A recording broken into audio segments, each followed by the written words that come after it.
j'ai décidé de quitter l'autoroute vers les K euros et les gros salaires et les gros postes parce qu'à un moment, je me suis dit, je veux que mes choix de vie déterminent mes choix pro. Et pas l'inverse. Je me bats pas contre les autres, mais je me bats contre moi-même. J'ai toujours éprouvé de la satisfaction à me dire, là, tu élèves ton niveau. Moi, pendant 4 ans, j'ai travaillé que 4 heures, 5 heures par jour en gagnant très bien ma vie. J'ai réussi mon objectif, à travailler moins, gagner plus, à vivre la vie que je voulais. Mais en fait, ça me convient plus parce que, en fait, je me fais chier. Le but personnel de l'entrepreneuriat, c'est de créer une vie qui te ressemble. Tout ce que je transmets avant tout et toutes les personnes que j'accompagne, mon rôle et ma mission, c'était avant tout de l'incarner. Tu vois, pour me sentir légitime, pour me sentir à ma place et me dire, ok, j'ai du recul sur ce que tu dis parce que je sais que c'est possible. Donc, je vais pas m'embarquer dans ta problématique, j'ai de la hauteur par rapport à ça. Beaucoup de gens qui amènent l'IA et qui disent oui, j'ai des prompts pour écrire des posts parfaits et tout. Mais non, en fait, si tu viens juste sur LinkedIn pour écrire des posts avec l'IA et servir que des objectifs business hyper froids, mais enlever toute la partie humaine, enfin, moi, je trouve qu'on est mieux entre humains, tu vois.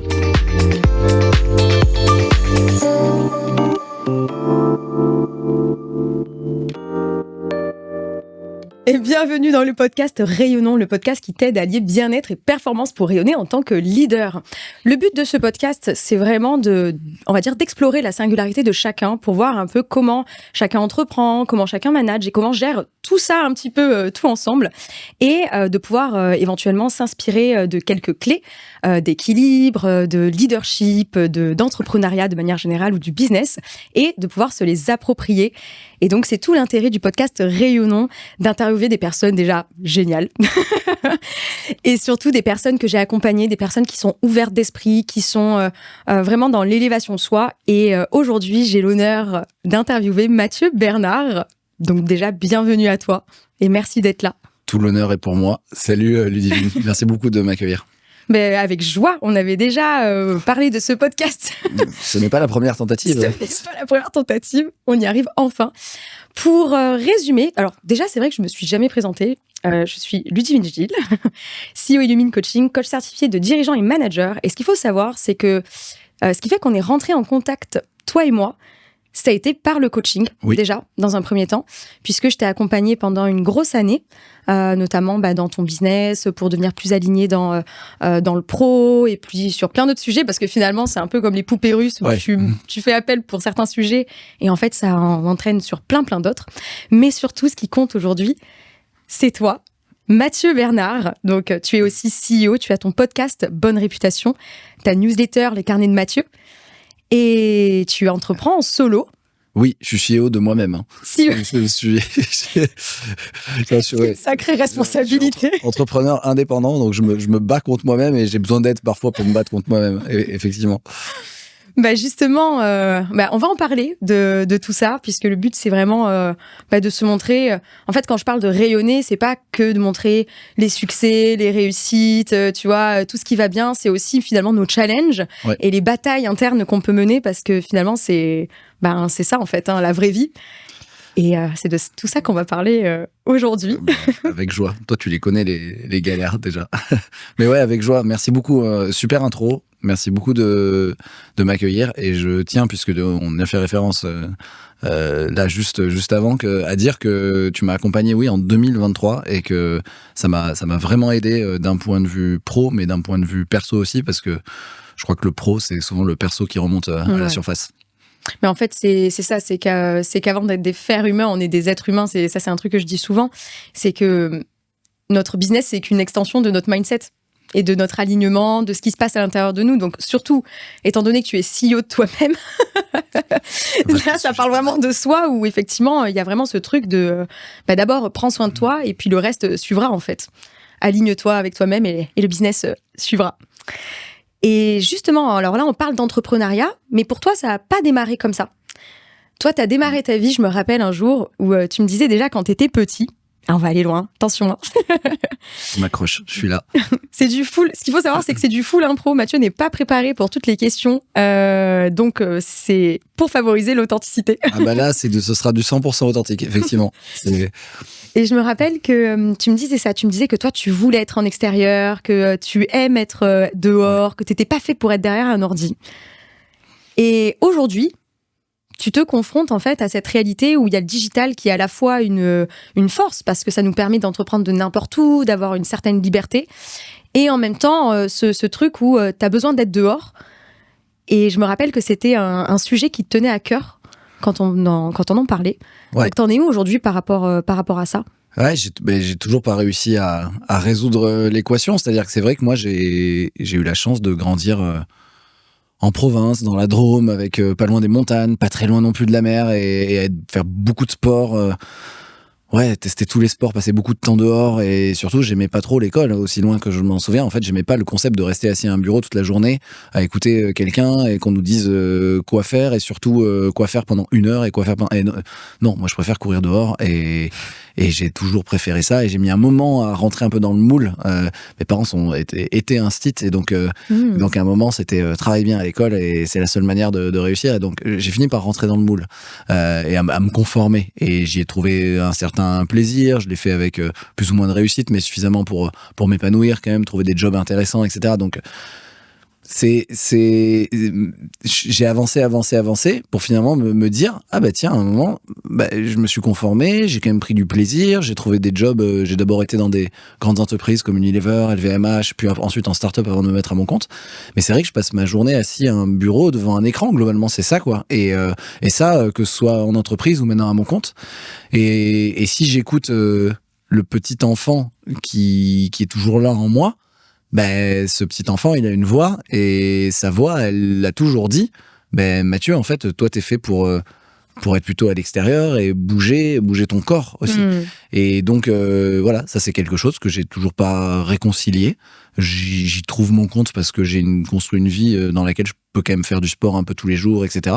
Mais j'aimerais bien arriver un jour à marier mon activité professionnelle avec une activité un peu plus physique et à l'extérieur, mais ça j'ai pas réussi. Tu vois, moi mon rêve c'était, j'avais pas de sujet précis, mais c'était être moniteur de ski, ça je me souviens, enfin mono ESF, tu vois, des trucs où t'es vraiment dehors avec les gens, tu vois.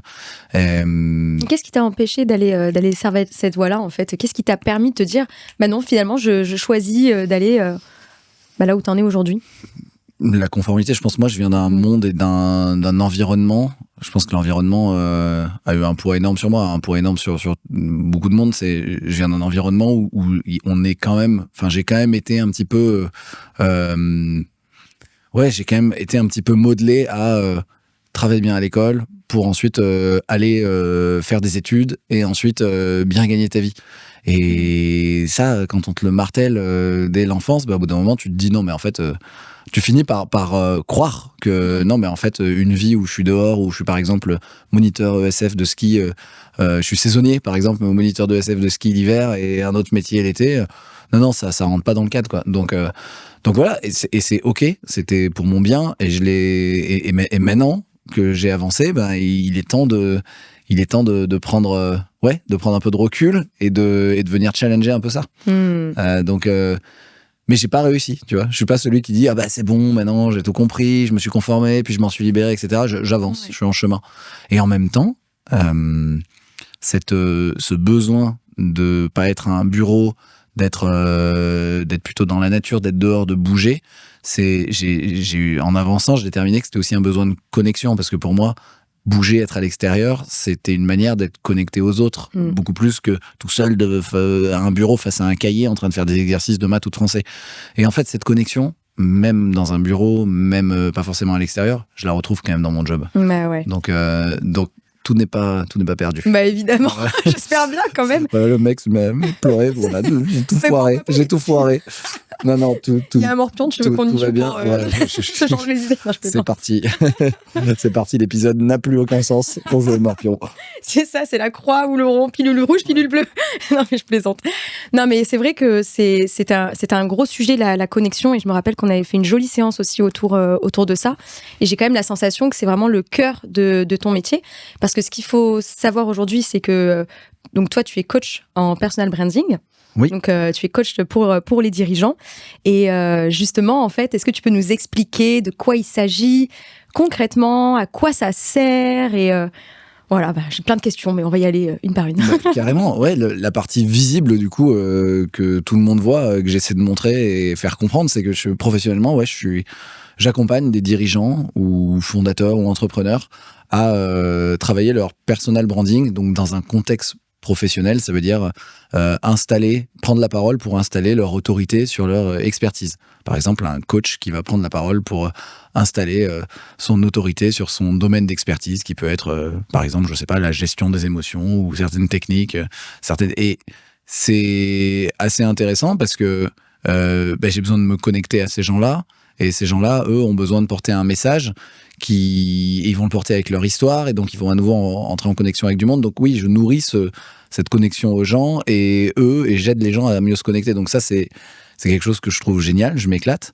Et pour moi, me faire connaître, je crée du contenu. Je suis créateur de contenu, donc je prends la parole sur LinkedIn, qui est un réseau qui est très pratique pour de la visibilité, mais aussi avec un podcast, on a parlé, Bonne Réputation, une newsletter, où là, c'est plutôt du temps long. J'aime bien aussi recréer par de la création de contenu plus longue, comme un podcast ou une newsletter, un peu de temps long dans un espace qui est quand même très, très, très, très rempli par du temps court, je trouve. Ouais, et donc, voilà. Et là, il faut arriver à créer, là, tu vois, sur un podcast, des conversations longues. Moi, dans mes sessions avec mes clients, c'est 1 heure. Ça, c'est quelque chose qui est cool. Moi, je souffre beaucoup du temps court, de l'instantanéité, du truc très superficiel.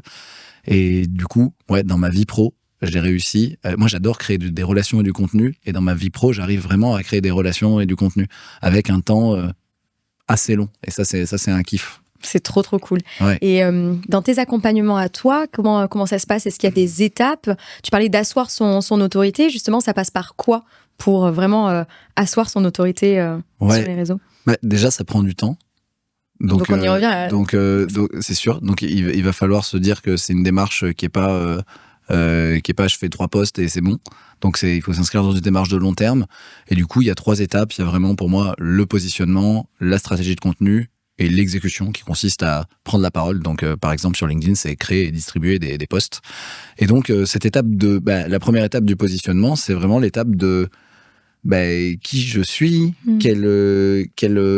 à quel monde je veux contribuer. Enfin, vraiment, on part de la vision du monde de la personne, si possible. Moi, j'aime bien les gens qui essaient de porter un message qui les dépasse, en tout cas, soutenir une cause qui les dépasse. Et donc, qui je suis, à quel monde je veux contribuer, et en quoi ce que je fais dans mon métier contribue à cette vision du monde. Et donc, voilà, ça c'est comme ça qu'on va travailler le positionnement. On démarre par des questions assez profondes, puis après on arrive à le concrétiser d'un point de vue marketing, en se disant, globalement, c'est souvent répondre à la question pour qui, quoi, comment, tu vois. Si on arrive à répondre à ces 3 questions, déjà, on est pas mal. On est mieux que 90% des gens. Et ça, c'est la partie positionnement. Et derrière le positionnement, on peut vraiment aller loin et travailler ce que j'appelle, avec un bel anglicisme, la backstory, c'est-à-dire l'histoire de la personne qui fait qu'elle fait ce qu'elle fait aujourd'hui, en fait. On a tous une histoire hyper longue, hyper complexe. Le but, c'est pas de tout raconter, mais c'est de raconter ce qui nous a amené à faire ce qu'on fait aujourd'hui. Et c'est important pour embarquer les gens, pour créer une connexion émotionnelle avec les gens qui se retrouvent dans une histoire, dans l'histoire d'une personne. Donc ça, c'est la première chose. Deuxième chose, c'est stratégie de contenu. C'est maintenant que j'ai bien identifié comment je me positionne, à quelle cause je contribue. Et il va falloir que j'en parle. Et donc, à qui je parle, à quel rythme, sur quel format. Sur LinkedIn, on peut aussi bien faire de la vidéo que du texte. On peut se dire, on lance un podcast. Enfin, voilà, ça dépend beaucoup des personnalités. Et ensuite, le cœur du truc, c'est le message. C'est quel est mon point de vue fort sur mon expertise ou mon métier? Quel est le point de vue que je veux défendre? Et ensuite, quel est le message que je veux faire passer et que je veux marteler? Je peux prendre un exemple. Il y a beaucoup il y a des personnes, par exemple, qui parlent du climat. Il y en a 2 que je suis. Il y en a un qui s'appelle Arthur Obeuf, qui est pour Team for the Planet, et un autre qui s'appelle Thomas Wagner pour Bon Pote. Ouais. Les 2, ils défendent la même cause. Ils essaient de prendre la parole pour inciter les gens à se mettre en action pour le climat. Sauf que Arthur Obeuf, son message, il est complètement différent de Bon Pote. Arthur Obeuf, son message, en gros, c'est essayez juste d'être heureux. Et si vous essayez vraiment d'être heureux, vous allez voir que vous allez faire des actions qui, normalement, vous poussent à moins consommer. Parce qu'en fait, le bonheur réside dans moins, finalement, et dans protéger notre environnement et ce qu'on a déjà. Donc lui, il a un message vraiment ultra positif. Il essaie d'inspirer par quelque chose de positif.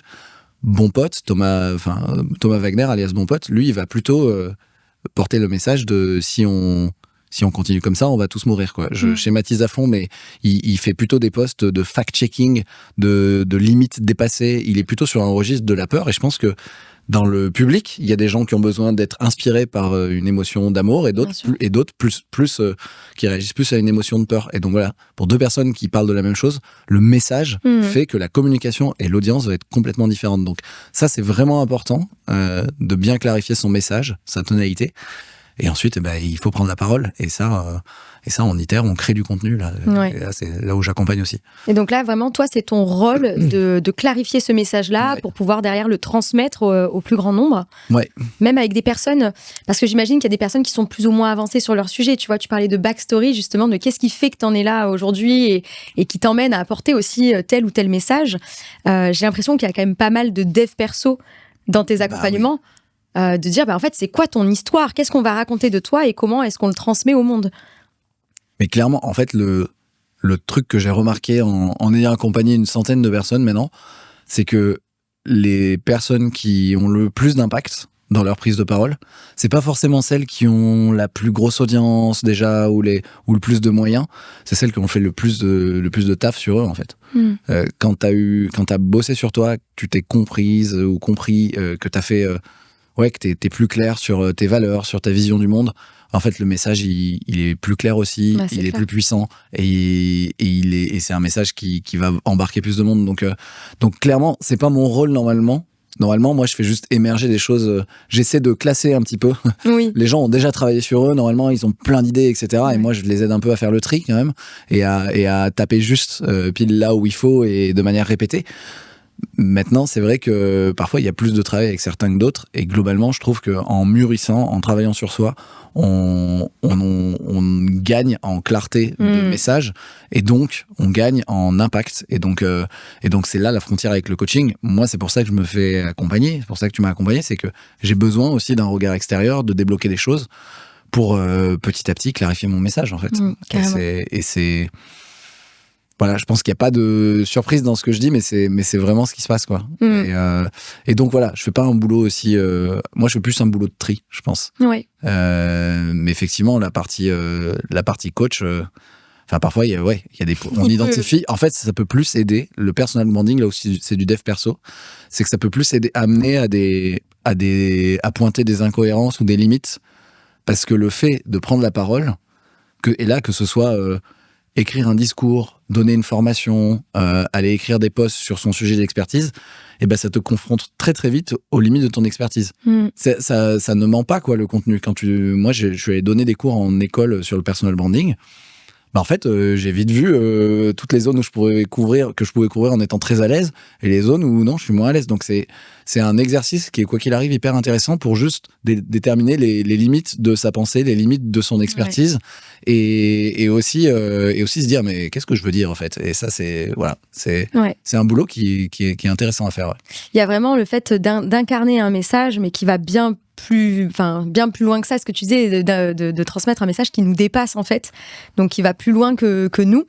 Et mais c'est super intéressant, parce que je pense qu'il y a plein de personnes aussi qui aimeraient incarner des messages et qui aimeraient transmettre plein de trucs, mais qui peuvent avoir peur d'aller sur un certain terrain.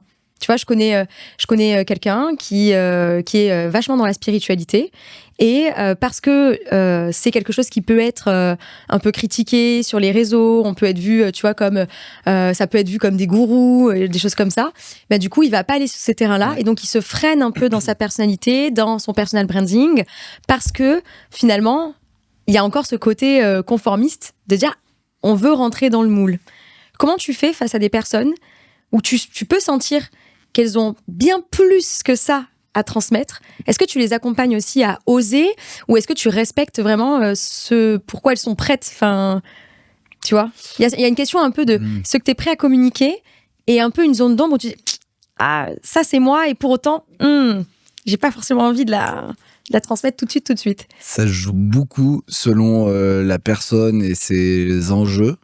C'est des choses qui se sentent, mais globalement, moi, je vais plutôt essayer de les pousser à, au moins, quand j'accompagne une personne, du coup, il y a beaucoup d'échanges qui se passent entre nous. Donc là, c'est sûr, la personne, je vais déjà l'autoriser, créer un espace, tout reste entre nous, où elle peut dire tout ce qu'elle veut, ça sort pas d'ici. Et ensuite, on sélectionne. Donc déjà, j'encourage les gens à dire tout ce qu'ils veulent, puisque quand on est ensemble et qu'on fait le tri, il faut qu'il y ait tout sur la table. Et ensuite, je pense qu'il y a des stades de maturité, il y a des contextes qui peuvent faire que il y a parfois un dirigeant. Moi, je suis indépendant, donc à la limite, si je dis une connerie, c'est que moi qui paye les pots cassés. Le problème que j'ai remarqué, c'est que plus un dirigeant a une entreprise déjà bien installée, avec un certain nombre de salariés, peut-être des investisseurs, etc., plus aussi s'il dit un truc qui juste n'est pas faux mais est mal perçu, ça peut se retourner contre son entreprise et pas que contre lui. Donc il y a ce truc-là à prendre en compte, c'est comment se positionne la personne par rapport à son entreprise et ce qu'elle dit, comment ça peut se répercuter sur son entreprise, sur son milieu, etc. Donc voilà, c'est pour ça que c'est pas pareil que par exemple quand on est à son compte que quand on a une entreprise de 1000 salariés, ça c'est clair. On peut pas dire, il est clair que à part Elon Musk qui fait n'importe quoi, qui a un contre-exemple, mais on peut pas dire n'importe quoi quand on est un dirigeant, parce que la parole embarque et peut avoir de l'impact sur d'autres gens et sur voilà. Donc ça c'est sûr. Ensuite, moi je pense que la vraie question quand quelqu'un a envie de dire un truc mais pas sûr, c'est s'il y a une peur, il y a un désir derrière en fait.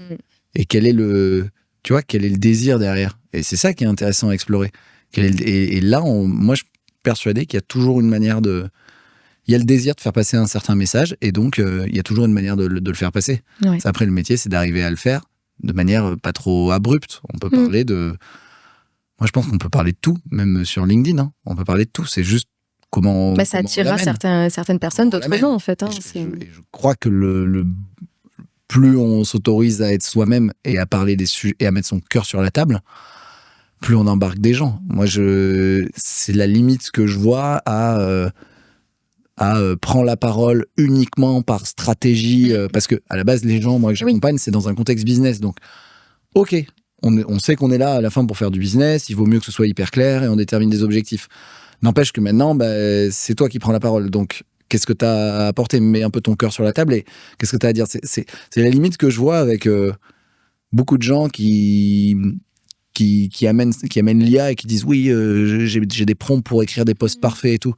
Mais non, en fait, si c'est juste, si tu viens juste sur LinkedIn pour écrire des posts avec l'IA et servir que des objectifs business hyper froids, mais enlever toute la partie humaine, enfin moi je trouve qu'on est mieux entre humains, tu vois. Donc oui, puis surtout il y a rien qui se démarque parce que finalement ce qui fait qu'on se démarque, c'est dans notre imperfection, dans notre singularité. Voilà, c'est du bruit ambiant, du ventre mou, du truc. Et donc ouais, non, moi en fait c'est l'exercice délicat que moi j'ai à faire, c'est aider les gens à poser leur cœur sur la table et à essayer de faire en sorte que qu'ils racontent une histoire, que ce soit transmis, et en même temps toujours avoir en tête le contexte, les risques et pas les amener au casse-pipe aussi, tu vois. Donc voilà, on y va tranquille. Moi, je force personne à publier quoi que ce soit. Bah ouais. Et justement, tu parlais de la nuance entre quelqu'un, finalement, toi, t'es en solo, donc finalement, c'est que toi que ça va impacter, à la différence d'une entreprise où il peut y avoir des investisseurs, des salariés, etc. Est-ce que la stratégie pour le personal branding, d'ailleurs, à un moment donné, je me rappelle qu'on avait même parlé de professional branding. Ouais, bah oui. Tu vois, c'est quoi est-ce qu'il y a une différence dans la stratégie vraiment d'un personal branding pour une entreprise et pour le leader qui représente l'entreprise, tu vois ce que je veux dire ou je sais pas si c'est clair ce que je dis. Tu veux dire les contenus de l'entreprise? En fait, est-ce qu'il y a une stratégie différente si, par exemple, moi je fais appel à toi pour moi en tant que Ludivine Gilles, CEO d'Illumine Coaching, ou je te dis fais le personal branding d'Illumine. Ouais, bah du coup, ce sera pas un personal branding, ce sera un branding, quoi. C'est juste un branding, en fait. Ouais,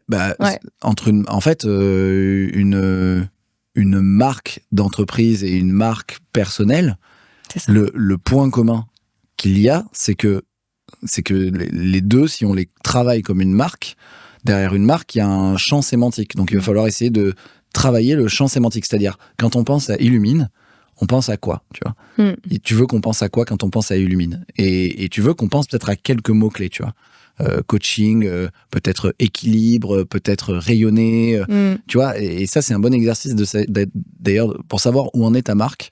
Tu peux dire Ludivine, enfin, quand tu penses, par exemple, à la marque personnelle, quand tu penses à moi, tu penses à quoi? Tu demandes à quelques personnes, mais différentes, tes amis, des gens du pro, etc. C'est intéressant. Et le champ sémantique, c'est ça, en fait, qui crée une marque, c'est immatériel. Donc, c'est à quoi pensent les gens quand il pense à toi. Et c'est pareil pour ta marque. Ça, c'est le point commun.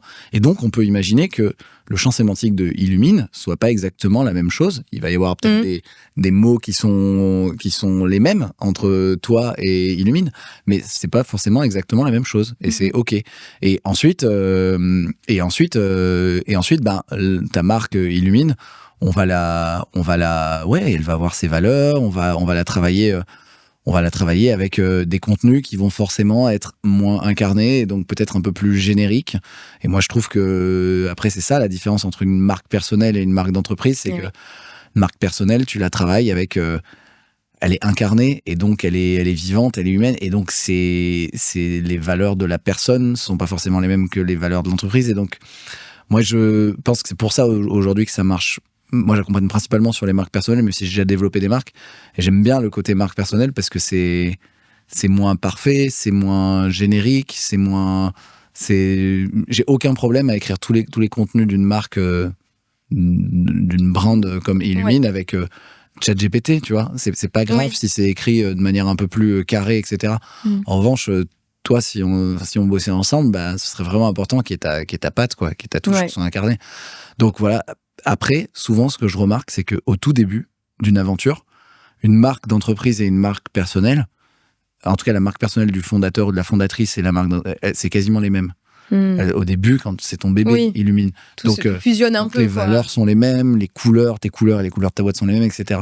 Plus tu avances, plus tu dois faire attention à faire ce travail de dissocier le truc. Surtout si tu crées une boîte avec plein de gens, avec potentiellement des investisseurs, etc., pour essayer de ne pas créer une dépendance, déjà faire en sorte que si toi un jour t'en as marre de faire des posts ou de prendre la parole, ta marque elle continue. Et en plus que si toi il t'arrive quelque chose que tu dis une bêtise, ça impacte pas trop ta marque. Et donc plus la boîte est énorme, plus il vaut mieux pas qu'il y ait une grosse dépendance avec le dirigeant. Et donc, mais ça se travaille dans le temps. Et au début, souvent, globalement, un entrepreneur, il se sacrifie pour sa marque. Il est sa marque, il l'incarne. Et donc, au début, il y a pas. C'est ça qui est compliqué. Au début, il n'y a pas tant de différence. Après, il faut faire un peu attention. Je donne un exemple concret. Et il en parle, donc je pense qu'on peut en parler. C'est. Il y avait sur LinkedIn un gars qui s'appelle Grégoire Gambato, qui était très fort à un moment sur LinkedIn. C'était un peu le numéro 1 il y a 4 ou 5 ans. Et sa boîte, c'était Germinal. Et en fait, lui, il était très fort. Et en plus assez clivant dans ses contenus, etc., mais vraiment bon dans ses prises de parole. Et en fait, il prenait tellement de place qu'il a remarqué que dès qu'il postait pas, sa boîte ne faisait moins de chiffre d'affaires. Et en fait, il avait été trop fort presque, et il avait créé ce souci de dépendance que quand lui, il postait pas, le marketing lié à sa marque, à sa boîte, il avait une équipe marketing qui faisait plein de contenu, mais ça ne compensait jamais. Il fallait à tout prix, il était condamné à prendre la parole, à faire des posts. Et ça peut être aussi une opportunité au début, mais un danger ensuite, quoi. Et à partir de quand tu peux te dire, ok, là c'est bon, je me dissocie un peu de ma boîte, et donc vraiment... là, je peux prendre la parole, là pour ta boîte, là pour toi. Quand est-ce que tu peux ressentir ça, et dans la stratégie, comment tu l'appliques? C'est une vraie question qui concerne pas que le personal branding d'ailleurs, parce que j'ai accompagné quelqu'un qui est repreneur d'entreprise et qui accompagne des gens donc à vendre et à reprendre des entreprises. Et il m'a dit le principal souci pour vendre son entreprise, ou donc quand tu es repreneur, ce que tu regardes, c'est est-ce que la boîte est non dirigeant dépendante. Une boîte qui est dirigeant dépendante n'a aucune valeur. En fait, lui, il me disait comme ça, il me disait, tu as beau avoir une boîte qui fait 3 millions de chiffre d'affaires, elle a de la valeur parce qu'elle fait du chiffre d'affaires, elle a une équipe, elle a même peut-être un logiciel propriétaire, etc. En fait, si elle est dirigeant dépendante, c'est mort. C'est-à-dire, tu vas l'acheter, le dirigeant va partir, tout va s'écrouler. Donc, c'est un sujet qui concerne aussi les opérations, qui concerne les finances, tu sais, les dirigeants qui contrôlent tout. Donc, en fait, c'est plus un état d'esprit, je pense, à avoir dès le début. Et à un moment donné, tu délègues, et le marketing en fait partie. Et donc, selon la personnalité et selon ton appétence, tu le délègues plus ou moins tôt. Mais je pense que c'est vraiment à réfléchir souvent, on délègue en premier les tâches admin et finance. Ensuite, on va déléguer les sales. Ensuite, on va déléguer les marketing. Et en fait... tout fait dans le désordre. Non, mais voilà, chacun son ordre. Mais je pense que ça dépend. Si t'es un financier, tu délègues les finances en dernier. Et donc, voilà, c'est en fonction de la personnalité, c'est se dire que, en fait, le personal branding, alors c'est bien, tu peux continuer, mais tu vas le dissocier, en tout cas tu vas le déléguer plus pour ta boîte, etc. De la même manière que à mesure qu'elle grossit, tu dois déléguer tout le reste, parce qu'à un moment donné, il faut, même avant, même c'est beaucoup plus sain pour une personne, même qui est encore dans la boîte, que sa boîte tourne sans lui. Donc, ouais, c'est clair. Donc c'est vraiment un état d'esprit, mais je pense qu'il y a peu de gens qui arrivent. Et après, je pense que, enfin, même je suis convaincue que avant que ça tourne sans toi, il y a besoin que ça tourne avec toi Bien pour sûr, justement bien sûr. montrer l'exemple, que tu puisses aussi t'entourer des personnes et que tu comprennes exactement ce que tu attends des gens, ce que tu fais, etc. Et au moins, tu étais aussi beaucoup plus serein quand tu délègues aussi. Parce qu'il y a besoin de toi, c'est quand même toi qui crée. Je pense que, tu vois, créer sa boîte et tout de suite se dire, ouais, c'est bon, je la délègue, etc. Ah, c'est clair. Bon. Oui, on est d'accord. C'est un peu plus complexe, quoi. C'est pour ça, ça dépend tellement des gens et des business et de la vision qu'a la personne. Et tu veux créer une agence, tu veux qu'elle reste un peu artisanale avec 4 ou 5 personnes, t'as pas forcément intérêt à déléguer. Donc ouais, c'est un enjeu. Moi, je dirais que c'est plutôt en fonction de la taille et en fonction de si t'as des investisseurs, plus t'as des parties prenantes extérieures dans la boîte, plus ça devient quand même stratégique de pas trop lier la boîte à toi, quoi. Carrément. Je pense. Et on parle de vision. C'est quoi, toi, ta vision, justement, pour dans ta façon d'entreprendre, pour ta boîte? Est-ce que tu comptes rester solo? Est-ce que tu veux t'entourer? C'est une vraie question. On en avait parlé ensemble dans le coaching. Franchement, c'est quelque chose qui est... Mais il date de 2 mois, notre dernier coaching. Donc ouais. Ben, je prends des nouvelles. C'est quelque chose qui est pas facile pour moi aujourd'hui. J'ai un peu lâché la vision avant. J'étais beaucoup dans écrire une vision à 25 ans. C'est des trucs de comment tu te visualises. T'as réussi, c'est dans 25 ans, qu'est-ce qui s'est passé? Donc ça aide. Et donc la vision à 3 ans, la vision à 5 ans. Je le fais moins aujourd'hui. Parce que la vérité, c'est que je sais pas. Et je suis OK avec ça, dans le sens où je sais que je veux rester artisan. C'est-à-dire, moi, aujourd'hui, mon business, c'est une personne, c'est moi. Il dépend vraiment, pour le coup, complètement de moi. Si demain, je suis malade, il n'y a rien qui se passe. Et je me suis beaucoup posé la question, mais j'ai accepté sur ce business d'accompagnement, de personal branding, que je voulais pas créer un truc qui scale. Par exemple, on parle beaucoup de passer à l'échelle, de scaler, etc. Et donc, moi, ça voudrait dire potentiellement soit créer des formations, soit créer une agence. Il y a plein de manières de le faire, mais non, moi, je veux rester en contact avec les gens. T'as besoin de prendre le temps. J'ai besoin de prendre le temps. Ça me ressemble plus de rester artisan et de devenir, de répéter le geste. De répéter le geste et de devenir à force comme un samouraï, quoi, hyper fort dans le geste, tu vois. Et aujourd'hui, voilà, c'est plutôt ça qui m'intéresse. Et du coup, pendant de ça, je me dis, en fait, oui, du coup, c'est quoi la vision, effectivement. Et je me dis que sur cette activité-là, je vais y rester comme ça. Et c'est OK. Et donc, il y a plein de challenges internes. Enfin, même en restant comme ça, comment je fais pour me vendre plus cher, pour aller chercher d'autres types de profils, pour être encore meilleur, pour déployer sur d'autres formats. Il y a quand même plein de choses à faire juste en restant solo là-dedans. Hein. Et comment je fais pour m'éclater, pour mieux m'équilibrer, Et ensuite, comment je fais pour mieux intégrer l'IA aussi. J'utilise pas trop l'IA pour écrire, mais en back-office, il y a plein de choses quand même. Il y a plein de petites basses besognes que je pourrais déléguer, je pense mieux déléguer mais automatiser. Mais je reste convaincu que j'aimerais bien un projet plus collectif qui me dépasse pour le coup. Okay. Là, en fait, je sers une cause qui est noble, hein, d'aider les gens à prendre la parole et à rayonner aussi un petit peu finalement, comme toi, tu vois. On se retrouve sur Mais ça reste mon business d'une personne et donc à la fin de la journée, j'accompagne des gens, mais mon objectif, c'est de faire du chiffre d'affaires. Enfin, il y a pas à la limite, ma satisfaction, c'est l'impact que j'ai à travers les personnes qui ont de l'impact. Ouais, carrément. Mais c'est quand même, là, je le fais pour mon business, pour moi. Et donc, c'est un peu solitaire. J'aimerais bien, sur cette activité, rester comme ça et arriver à mettre mon énergie sur une activité ou investir sur un projet, une cause qui me dépasse pour le coup. Et qui impliquerait du collectif, etc. Ça nécessite de dégager du temps. Et donc, ce temps, il est pas magique, il se crée.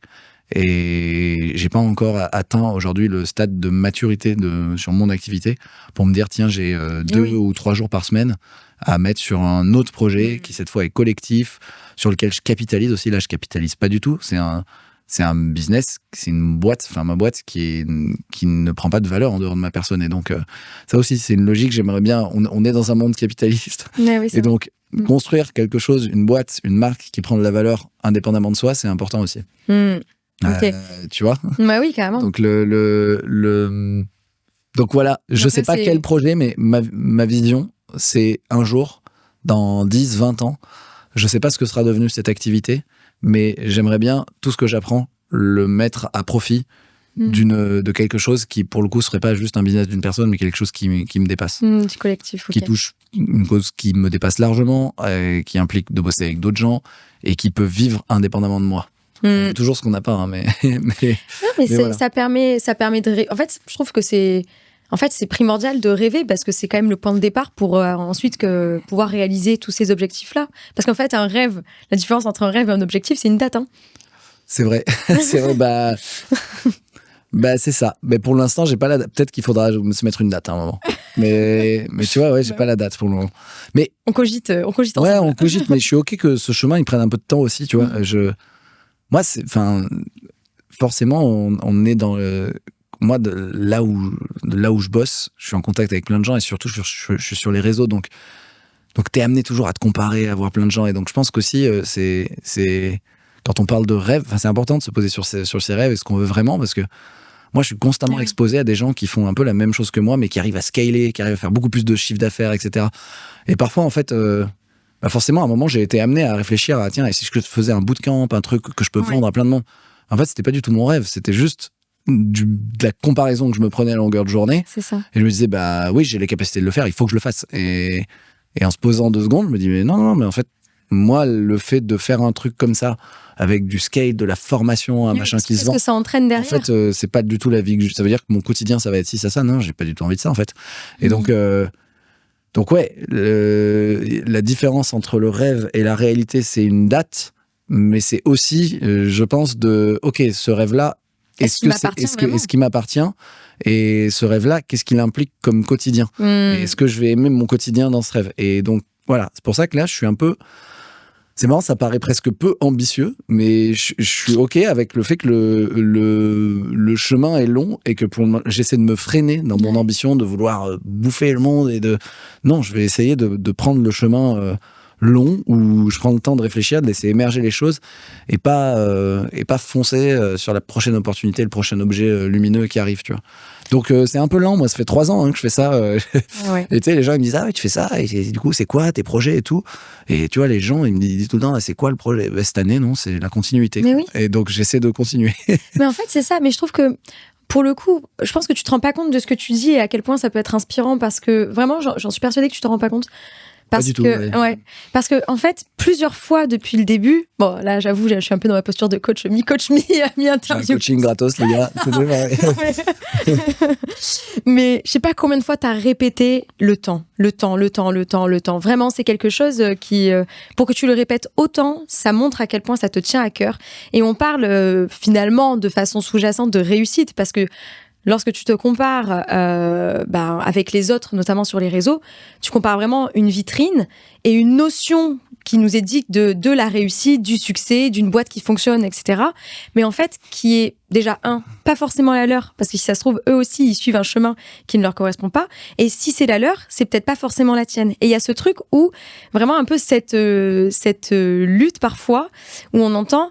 Ouais, scaler, il faut que ça marche à tout prix, et faire ci, faire ça, etc. Et en même temps, pour toi, ce que j'entends, c'est que ta vraie réussite, c'est de pouvoir prendre le temps et de vivre ta vie un peu en mode, tu vois, tu tasses tout ce temps-là, c'est ça qui est précieux pour toi. Clairement, mais ça c'est le rêve, j'y arrive pas, tu vois, j'y suis pas encore arrivé. Mais clairement, pour moi, le succès, pour moi en fait, l'important, c'est pas la quantité de temps dans notre vie, c'est la quantité de vie dans notre temps. Oh, j'adore cette phrase. Mais ouais, j'adore. Ouais, elle est pas du tout de moi, hein, mais elle est géniale. Je l'ai cherchée il y a pas longtemps en plus. C'est une situation rien d'exceptionnel, mais oui, c'est vraiment important. Et du coup, pour moi, c'est ça le succès. C'est quelle quantité de vie j'arrive à mettre dans mon temps. Et j'y arrive pas du tout. Déjà là, avec mon truc d'une personne, où je suis censé être libre parce que je suis freelance, donc j'ai une liberté géographique, j'organise mon temps comme je veux. Déjà, je galère, j'ai besoin d'aide, je me fais coacher parce que c'est compliqué, parce que oui, il y a du chiffre d'affaires à faire, donc il y a des clients, donc il y a la comparaison, donc il faut quand même créer du contenu pour être visible, et donc déjà là, c'est galère. Et donc moi, mon vrai objectif, et le problème, c'est quoi ? Et t'as raison, il manque une date, donc c'est dur à se dire quand est-ce que je l'ai vraiment atteint. C'est déjà d'arriver à ça, de me dire, ok, je suis bien, j'ai atteint une zone d'activité, de chiffre d'affaires qui fait que je suis vraiment confortable. Et en plus, je le fais en prenant du plaisir, c'est-à-dire en pouvant accélérer si je veux, en pouvant décélérer si je veux, je le fais sans subir. Ça, pour moi, c'est peut-être illusoire, c'est peut-être complètement utopique, mais c'est vraiment le mode de vie que je veux, parce que j'étais en start-up, j'ai levé des fonds, j'ai machin. En fait, t'es dans une course permanente, et je pense que, en prenant un peu plus de recul, j'ai eu suffisamment de chance dans ma vie. Je me sens extrêmement chanceux, tu vois. J'ai eu suffisamment de chance dans ma vie par l'éducation que j'ai reçue, par les parents que j'ai eus, les amis que j'ai eus, les opportunités que j'ai eues, le pays dans lequel je suis né, enfin tout. J'ai eu suffisamment de chance dans la vie pour un moment me dire, attends, mais tu manges, tu bois, t'es en bonne santé, ok, arrête de courir. Et vraiment ce retour à l'essentiel. Honore ce que tu as. Non, mais tu vois, honore ce que tu as. Et c'est peut-être la trentaine qui fait ça. Maintenant, j'ai 35 ans. J'ai eu une petite fille, etc. Et en fait, ça fait réfléchir. Et je me dis, mais ouais, parfois j'ai envie de faire plus de chiffre d'affaires, de bouffer. Et ça fait partie du jeu. Mais en fait, oui, ce truc de temps, c'est le seul truc qu'on récupère pas. Et donc, c'est je pense que, tu vois, moi, je vois plutôt l'IA, pas pour faire plus de thunes, plus de machin, mais pour essayer de lui déléguer quelques basses besognes. De gagner du temps ailleurs, en fait. Un peu plus de temps, tu vois. Ouais. Mais c'est ça le luxe, en fait. Je pense que. J'y suis pas encore arrivé.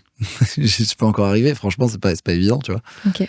Parce qu'il y a le temps, et il n'y a pas que le temps, il y a la densité dans le temps. C'est-à-dire, est-ce que dans le temps que tu as quoi comme charge mentale, etc. Tu vois. Et donc ça, c'est pas que la quantité quand on parle de temps.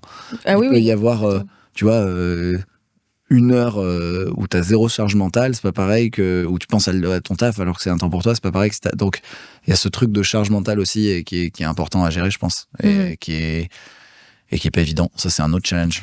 Et la question, c'est est-ce que finalement ce temps que tu gagneras, tu penses que ça te soulagera, que ça t'allégera cette charge mentale ? Je sais pas, c'est là où c'est un combat contre moi-même, c'est qu'il y a un énorme dilemme humain. Je crois qu'il y a un truc qui porte un nom d'ailleurs, qui a été vraiment validé par la science, c'est que à chaque fois, c'est notre nature, tu sais, de vouloir croître, quoi. L'humain, il veut grandir, il veut croître. Et donc à chaque fois qu'on arrive à faire un truc qui nous permet de gagner du temps, on remplit par un autre truc pour, oui, en fait, on peut faire plus, tu vois. Ça porte un nom, ce dilemme, je l'ai plus, mais c'est vraiment un truc, même d'un point de vue macro, on s'est toujours dit, ah oui, on va travailler de moins en moins avec les. Non, on travaille de plus en plus en fait. On remplit toujours par toujours plus, donc. Ouais. Donc le vide peut être inconfortable. Ouais, c'est ça. Donc c'est plutôt c'est plutôt à moi de. Je suis pas sûr que avoir ce temps-là tout de suite est un cadeau. Ouais. Je pense que pour moi c'est bien d'en chier un peu, tu vois, de passer par des moments où je me dis putain, là j'ai pas du tout assez de temps pour moi, etc. Et de prendre conscience de cette valeur-là pour mieux l'apprécier ensuite, tu vois. Oui, c'est ça. En fait, il y a le temps et il y a le fait d'apprécier ce temps. Parce que, tu vois, là, pour le coup, de ma backstory. Ouais, vas-y. J'utilise tes termes, t'as vu ? Les gros anglicismes. De fou. L'histoire l'histoire de la fondatrice, quoi. Exactement. Ouais. C'est que tu vois, pour le coup, moi, pendant 4 ans, j'ai travaillé que 4 heures, 5 heures par jour en gagnant très bien ma vie. Ouais. Donc, j'ai eu un modèle qui a marché, en fait. J'ai pas cherché à suivre comme faisaient d'autres personnes ou quoi. D'ailleurs, je m'étais même pas renseignée. Dis-toi que j'avais même pas regardé la concurrence et tout. J'étais juste dans mon monde. Non, mais merci. Mais c'est surtout, pour moi, c'est pour ça que je suis devenue coach aussi pour allier bien-être et performance. C'est parce que moi-même, en fait, j'estime que sur ça, j'ai réussi, tu vois. Et que je me suis permis de... En fait, c'est tout ce que je transmets avant tout et toutes les personnes que j'accompagne. mon rôle et ma mission, c'était avant tout de l'incarner, tu vois, pour me sentir légitime, pour me sentir à ma place et me dire, ok, j'ai du recul sur ce que tu dis parce que je sais que c'est possible. Donc, je vais pas m'embarquer dans ta problématique. J'ai de la hauteur par rapport à ça. Ouais. Mais ce que je veux dire, parce que ça, c'était une petite aparté, c'est que pendant ces 4 ans-là, j'ai eu, donc c'est que ces 4-5 heures par jour et où j'avais beaucoup de temps pour moi. Il y a une période où j'ai adoré. Parce que, tu sais, t'as tout le temps, t'es libre, tu pars beaucoup en voyage, etc. Et je t'assure qu'à un moment, en fait, tu rentres tellement dans une zone de confort que ça rejoint ce que tu disais tout à l'heure avec ce besoin de combler un peu. Et d'un coup, je me suis retrouvée avec énormément de temps devant moi et à ne même plus savoir quoi en faire. Ok. Tu vois ? Donc, en fait, comme quoi, le temps, c'est une chose, mais c'est surtout, effectivement, ce que tu y mets dans ce temps-là. Et un jour, je me suis même fait coacher sur ce sujet-là, de me dire, ouais, on se dévoile ici. J'ai trop de temps, qu'est-ce que j'en fais ? Ouais, j'ai dit, mais en fait, c'est fou parce que j'ai réussi mon objectif, à travailler moins, gagner plus, à vivre la vie que je voulais. Mais en fait, ça me convient plus parce que, en fait, je me fais chier. Ouais, ça veut dire que t'as atteint un palier. Tu vois ? Ouais. Et donc, il y avait ce truc, mais qu'est-ce que je fais à côté ? Parce que, en même temps, j'ai pas envie de travailler comme une acharnée et donc de rentrer dans un truc où, tu sais, tu fais 80 heures par semaine, bien sûr. etc. Donc, il y a eu encore une déconstruction à faire pour réajuster le niveau de vie. Et en fait, tout ça, c'est que de l'écoute de soi. Et c'est un chemin. Franchement, à la fois, je t'en dis, à la fois, je pense que je serais incapable de... Moi, j'ai jamais su, j'arrive pas à m'ennuyer, mais peut-être qu'il faudrait que j'apprenne, tu vois. Et je fais tout le temps plein de trucs. Et donc, je sais même pas si j'y arriverai comme toi. Ça se trouve, j'ai même pas vraiment envie. Voilà. Même pas, mais, ouais, du coup, Est-ce que t'as déjà eu vraiment le temps dans ta vie? Le temps vraiment où tu te dis, ok, là, j'ai limite trop de temps. Enfin, tu vois, tu sais ce que je veux dire? Ouais, il y a eu des moments. Quand j'étais en entreprise et les moments où je savais que j'allais partir. Ouais, c'est les quelques moments où tu sais que tu vas partir. T'es un peu dans l'attente. Tu fais le job. Tu fais le job, mais c'est bientôt la fin. Il n'y a plus vraiment d'enjeu. Et donc là, j'ai du temps. Et généralement, c'est du temps que moi, je remplis par du dev perso, en fait, pas mal. C'est les gros moments où j'ai bossé sur moi, où je me suis fait accompagner, où j'ai... Et donc, c'est des cycles. Et donc, moi, il y a des cycles où je suis un énorme bourrin. Voilà, des cycles où je produis, je suis un gros bourrin.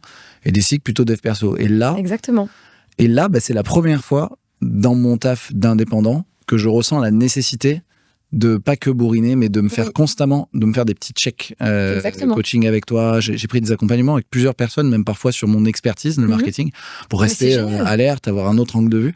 Et là, voilà, c'est ça que j'essaie, c'est je bourrine, j'y vais quand même un peu fort, tu vois, mais quand même constamment me forcer à prendre du temps pour moi, pour me faire, pour progresser ou prendre un peu de recul, tu vois. Et c'est trop bien.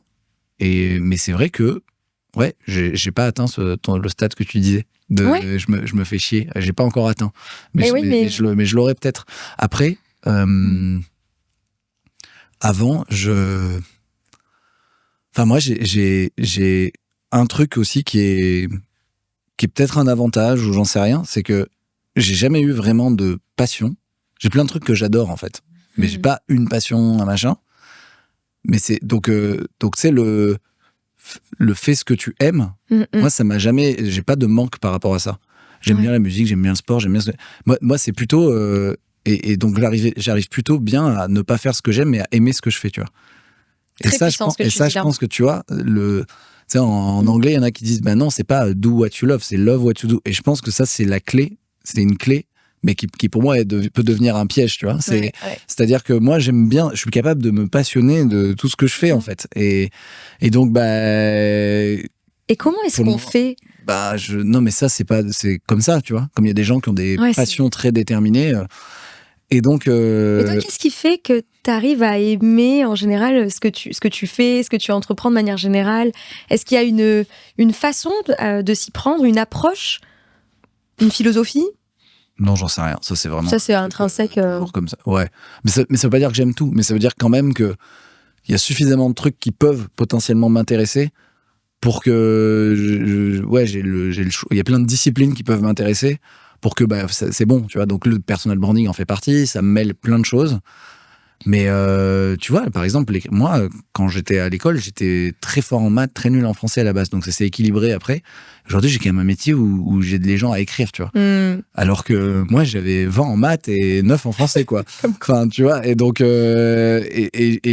et l'écriture, j'ai réussi à m'y intéresser par plein de biais, tu vois. Et au final, j'aime bien. Et je pense pas être super fort en écriture, mais parce que dans le personal branding, on fait appel à plein de choses. C'est pas le style d'écriture qui est le plus important.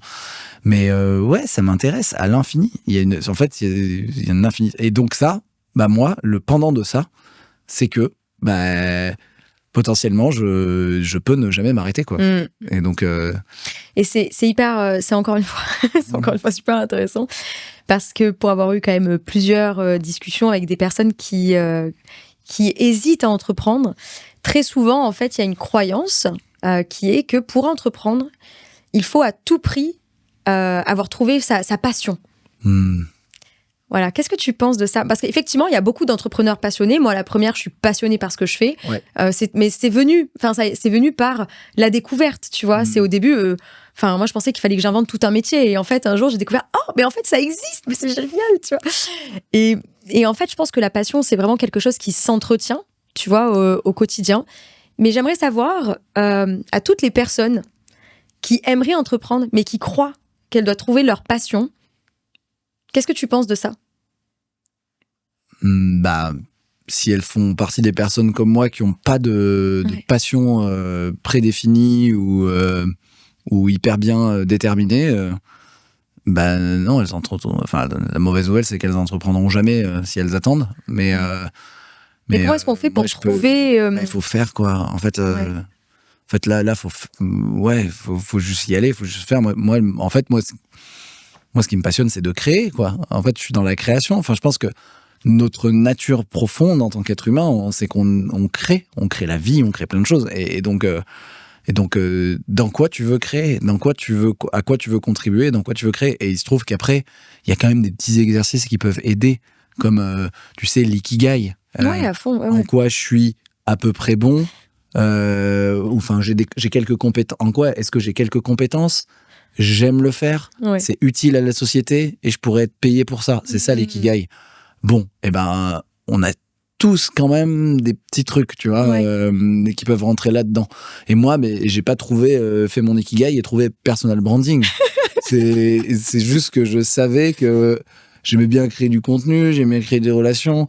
Je suis arrivé dans le marketing un peu par hasard, donc j'aimais bien le marketing. Ça implique de penser, de réfléchir à des stratégies, et donc maintenant c'est facile à posteriori de le faire. Personal branding, puis au branding. Mais ça s'est pas fait du tout comme ça. Mais il se trouve que il y a des besoins en marketing. Par accident, en fait, je suis un peu arrivé là, plutôt bien.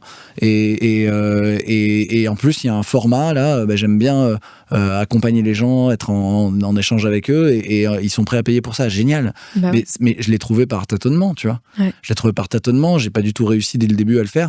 Au début, avant, j'étais directeur marketing, puis je me suis lancé en indépendant. J'étais directeur marketing à la demande. Un peu growth, des entreprises qui veulent faire de la croissance. Appelez-moi, on va mettre en place votre... C'était beaucoup trop large, en fait. Moi, je m'y retrouvais pas. Je me retrouvais freelance, un peu comme un salarié. C'est-à-dire, les gens, ils voulaient me prendre, mais pour 6 mois. Enfin, tu vois. Et je me disais, non, en fait, ça, c'est du salarié. Et je veux pas ce format-là. Donc, tu vois, c'est en faisant. Quand je me suis lancé, j'étais comme ça. Et j'avais plein de demandes. CMO, dans le langage startup, c'était CMO freelance. Comme CMO, c'est un métier un peu bâtard que personne veut faire, qui est difficile, et il n'y a pas beaucoup de gens un peu bons. Je ne sais pas si je faisais partie des bons, mais en tout cas, j'avais plutôt bien réussi dans ma boîte d'avant en tant que CMO. En fait, il y avait plein de demandes, et c'est en me mettant comme ça sur LinkedIn que j'ai commencé à passer des entretiens, et je me suis dit, mais là, je pense que je vais aimer ce que je vais faire, mais par contre, le format, je vais être freelance, mais je vais être comme un salarié, en fait. Il y en a qui me disaient, nous, il faut au moins 2 jours par semaine chez nous. Je disais, non, en fait, je veux pas du tout ça. Donc, déjà, c'est en le faisant, je me suis dit, non, il faut que j'invente ensuite. Du coup, je veux pas faire ça. Et du coup, je veux prendre, moi, plutôt plusieurs clients en même temps. Et du coup, il faut que je crée un process. Donc, j'ai commencé à créer des offres en package. Je me suis dit, tiens, moi, j'aimerais bien accompagner les gens, mais c'est un peu moi qui drive le truc. J'ai ma méthode, etc. Puis, je passe des entretiens. Puis, c'était un peu lunaire parce qu'ils avaient tous des objectifs très spécifiques. Et non. Puis, en fait, après, je me suis dit, mais moi, j'aime bien LinkedIn et j'aime bien accompagner les gens à prendre la parole. Je vais tenter personal branding. Mais c'est en discutant. Je me souviens très bien avec une nana qui s'appelle Aurélie, et puis un autre gars, je me souviens plus comment il s'appelle lui par contre, mais le personal branding est venu dans la discussion, et en fait moi c'est des gens qui m'ont donné l'idée, et je me suis dit, et c'est juste, je savais que ça existait, mais je m'autorisais, tu vois, moi le personal branding je m'autorisais pas du tout par exemple au début. Quand je me suis lancé, j'ai commencé à accompagner des gens, j'ai mis vachement longtemps à le mettre sur mon titre LinkedIn et tout. Oui. Ouais, ça me faisait un peu peur, je me disais mais en fait qui je suis pour dire je suis expert de personal branding. Un petit peu le syndrome de l'imposteur. Et donc, non seulement au début, pour revenir à ta question, je savais pas tout de suite. Et ensuite, j'ai mis longtemps à l'assumer. Mais le fait est qu'en faisant, je suis pas allé vers fais ce que j'aime. Parce que je savais même pas que j'aimais ça. J'aime ce que je fais, j'aime accompagner les gens. Et donc, à tâtons, on y arrive, tu vois. Et donc. T'as juste au fur et à mesure, en fait. Mais oui. Et je pense que je suis pas du tout inquiet sur le fait que mon métier peut évoluer vers autre chose et que je pourrais me passionner. Franchement, il y a plein de sujets. Moi, j'aimais bien l'histoire. Franchement, si un jour il fallait que je devienne prof d'histoire, je serais content de me remettre dans des études d'histoire, quoi. Enfin, tu vois, il y a plein de trucs. Donc, voilà. C'est quoi allez, si tu devais donner, au moins un conseil à toutes les personnes qui veulent entreprendre, mais qui savent pas dans quoi, parce qu'elles, tu vois, qui disent ouais, mais moi j'ai pas de passion, je sais pas quoi faire. C'est quoi ton plus grand conseil pour y arriver? C'est des personnes qui veulent entreprendre, mais qui sont encore dans le flou par rapport à ça parce qu'elles n'ont pas trouvé cette passion. Ouais, encore. Franchement. C'est du live, hein. Ouais, c'est du live. Moi, j'aime pas trop donner des conseils, mais. En tout cas, peu importe. Non, mais pas en mode donneur de leçons. Je comprends. Selon toi, de ton expérience personnelle, qu'est-ce qui t'a servi pour y arriver? On peut le tourner comme ça. Non, mais je suis ok de donner un conseil. Hein. J'essaie de réfléchir à celui qui est le plus pertinent. Vas-y. Et c'est une bonne question. C'est qu'est-ce qui, moi, m'a le plus aidé? Oui. Moi, le conseil, c'est de tester et donc de se dire je veux entreprendre. Bon, il y a déjà plusieurs manières d'entreprendre. Donc ça, la réponse, c'est que la personne qui l'a, est-ce que je veux monter une boîte, être indépendant, etc. Bon, mais je veux entreprendre dans quoi? Et s'il y a un sujet, à partir du moment où il y a un sujet qui est potentiellement identifié, c'est d'aller voir les gens qui le font, quoi. Moi, mon conseil, c'est juste de se dire je veux entreprendre. Bon, si je sais pas dans quoi je veux entreprendre, je vais parler des entrepreneurs. Mais si j'ai un sujet marketing, même si c'est large, ou personal branding, c'est plus précis, mais je vais voir des gens qui le font, quoi. Pour moi, c'est d'aller à la rencontre des gens qui font ce que je voudrais faire. C'est la meilleure manière de gagner des années, en fait, des années, quoi. Ouais, mais au début, tu sais pas ce que tu veux faire concrètement. Comment tu fais pour les trouver, ces personnes? Tu vas quand même voir des gens qui entreprennent, du coup. Si c'est trop large, tu dis je veux voir un entrepreneur, et donc ça peut être à la fois un restaurateur, à la fois. Au moins, moi, je pense qu'il faut que le meilleur truc, c'est que les gens qui sont entrepreneurs, alors au début, c'est peut-être un peu large, te racontent leur quotidien, tu vois. De fou. Et pas juste le rêve de tel métier.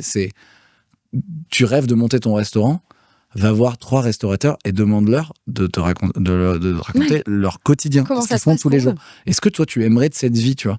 C'est plutôt ça. Moi, je pense que l'entrepreneuriat, le but personnel de l'entrepreneuriat, c'est de créer une vie qui te ressemble.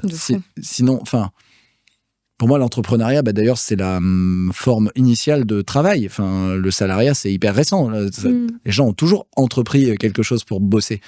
Et en fait, c'est assez récent, le 9 to 5, c'est depuis la révolution industrielle, quoi. Mais avant, il y avait, comme tu disais, je pense que les gens, ils savaient pas ce que les autres faisaient. Il y en a qui bossaient 2 heures par jour, d'autres 5 heures, et c'était selon leur vie, automatiquement, puisqu'il n'y avait pas les réseaux, etc. D'ailleurs, il paraît que les gens bossaient beaucoup moins que nous avant. Et donc, le truc, à mon avis, c'est plutôt de se dire, OK, si je veux entreprendre, ça veut dire que je veux pas être salarié, ça veut dire que je veux, quelque part, quitter une vie où on m'impose certaines choses. Ça risque d'être une prison. Si moi, je peux m'en imposer aussi. Ça risque d'être dur. Autant voir si le quotidien va me convenir. Moi, je pense que c'est ça le truc. C'est pas entreprendre, c'est comme voyager. D'accord, mais tu veux voyager où, quoi? C'est selon dans le pays où tu vas. Oui, d'abord, tu te dis, est-ce que je veux du soleil, du froid, de la nature? En train? Est-ce que tu voyages en vélo? Est-ce que tu voyages tu vois, la manière dont tu voyages et où tu vas, En fait, ton quotidien, tes journées sont pas du tout les mêmes. Est-ce que tu vas escalader des montagnes? Et donc, pour moi, le truc le mieux, même si c'est flou au début, c'est d'aller rencontrer des gens qui sont entrepreneurs et qui te racontent leur journée. Et c'est une excellente manière, je pense, de planter des graines, même si c'est pas ça que tu veux faire, ça va te donner des idées. Merci. Moi, ce qui m'a beaucoup aidé, mais ça, je l'ai fait au même moment où j'entreprenais, c'est que j'ai tout de suite démarré avec mon podcast. Au début, mon podcast, aujourd'hui, s'appelle Bonne Réputation et il traite du personal branding. Mais à la base, moi, je me cherchais un peu et j'avais pas toujours aimé ce que j'avais vu en entreprise. Donc, mon podcast, à la base, s'appelait Work in Progress et il traitait du futur du travail. Ouais. Ah oui. Et donc, je suis allé interroger plein de gens qui étaient souvent des entrepreneurs parce qu'à la tête d'entreprise, qui avaient mis en place d'autres manières de travailler. Sans jugement, juste pour observer si ça marche, pour avoir des vraies données sur... j'ai mis en place la semaine de 4 jours sur 1000 salariés, ça fait 2 ans. Voilà les résultats, etc. Et ça, pour moi, ça a été la meilleure manière d'apprendre, en fait, de voir ce que je voudrais faire. Ça m'a donné plein d'idées, en fait. Ça m'a donné plein d'idées. Ça m'a appris, je pense, à passer 1 heure avec quelqu'un et à préparer les bonnes questions. Ça m'a appris plein de trucs pour, en fait, faire ce que je fais en personal branding. Donc, c'est une manière de faire du réseau aussi, juste d'aller voir des gens. L'entrepreneuriat se fait pas tout seul, il se fait aussi en réseau. Et juste le fait d'aller voir des gens.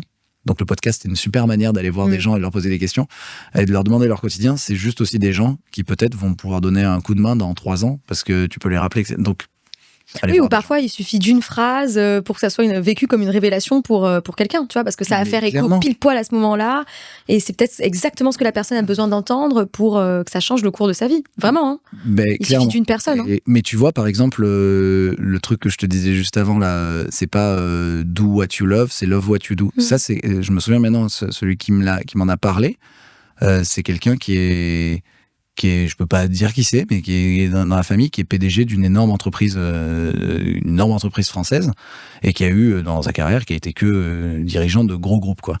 Et en fait, je vais pas du tout suivre cette voie-là. Mais lui, il m'a dit, moi, en fait, j'ai toujours aimé, je me suis jamais emmerdé, j'ai toujours adoré ce que j'ai fait. C'était un peu besogneux et j'ai toujours appris en ayant des... Juste pareil, il me disait, j'étais pas passionné c'est dans le retail, etc. Mais j'ai toujours, à mesure, pris la tête de boîtes de plus en plus grosses, avec des boss qui m'apprenaient quelque chose, et j'ai toujours appris à aimer ce que je faisais. Ouais. Et je suis pas allé là où... parce qu'il était dans le retail sur plusieurs industries, et donc oui, enfin voilà. Et je trouve que je peux pas en dire plus, mais non, mais je trouve que ce que tu dis, en fait, ça relève une notion très importante qui est parfois galvaudée.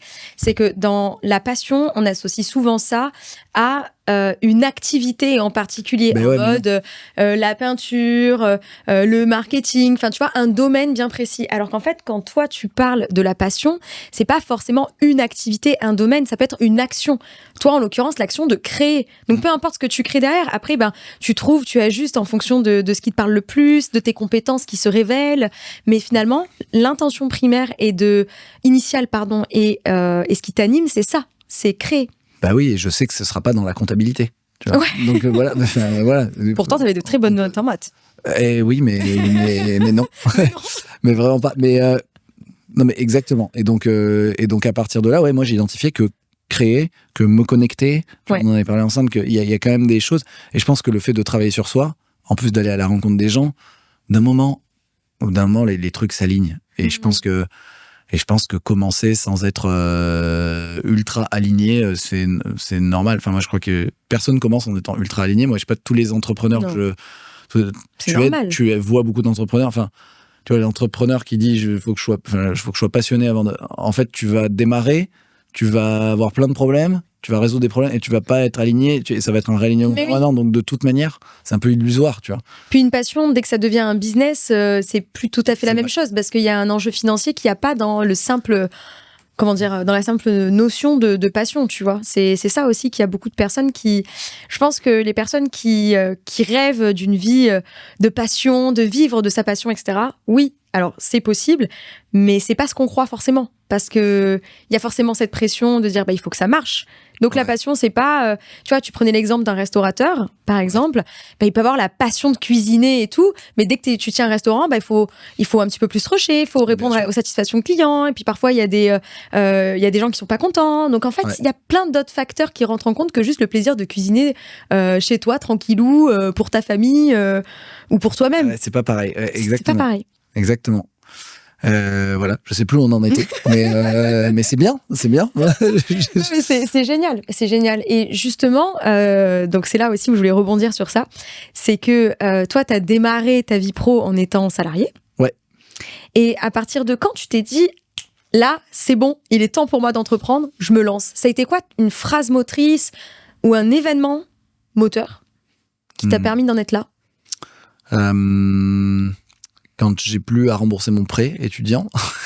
Et ouais. Non, mais la vérité, c'est que j'ai toujours eu beaucoup de chance, mais j'avais quand même, je démarrais la vie professionnelle avec une grosse somme à payer chaque mois. Et donc, la vérité, c'est que moi, dès le début, pendant mes études, j'ai monté un petit site qui vendait des clés USB. Enfin, j'ai entrepris, micro-entrepris. En tout cas, j'avais le goût de ça et l'envie très tôt. Sauf que j'ai pas fait un truc où je me suis dit, tiens, c'est bon, là, je peux en vivre. Donc, et j'avais un peu cette notion j'ai quand même envie de me former, de découvrir la vie de l'entreprise. Donc, j'avais toujours eu cette envie, mais je m'en sentais ni capable, ni j'en avais la maturité, ni capable de couvrir financièrement un prêt à rembourser, un prêt étudiant à rembourser sur 5 ans, etc. Donc, ça a déjà été un problème en moi. Ouais. Donc ça t'a libéré de l'espace pour d'autres choses en fait. Donc mais j'ai pris beaucoup de plaisir à aller dans le monde de l'entreprise. Et après, il y a un moment où j'avais plus mon prêt étudiant, où il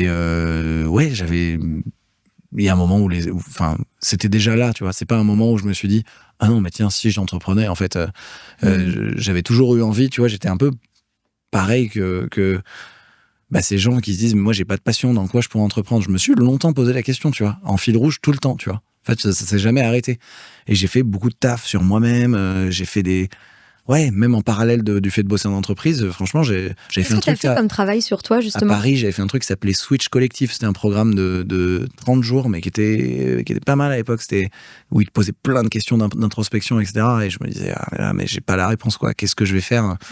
Et ouais, je pense que ce qui m'a mis le coup de pied aux fesses, c'est le moment où j'ai quitté les grandes entreprises. Il y avait un peu je me disais non, en fait, j'en ai fait, j'étais dans le e-commerce, dans les métiers du e-commerce, et je me disais, en fait, quand je regardais à 10 ans, là, pour le coup, je pouvais avoir une vision très, très claire.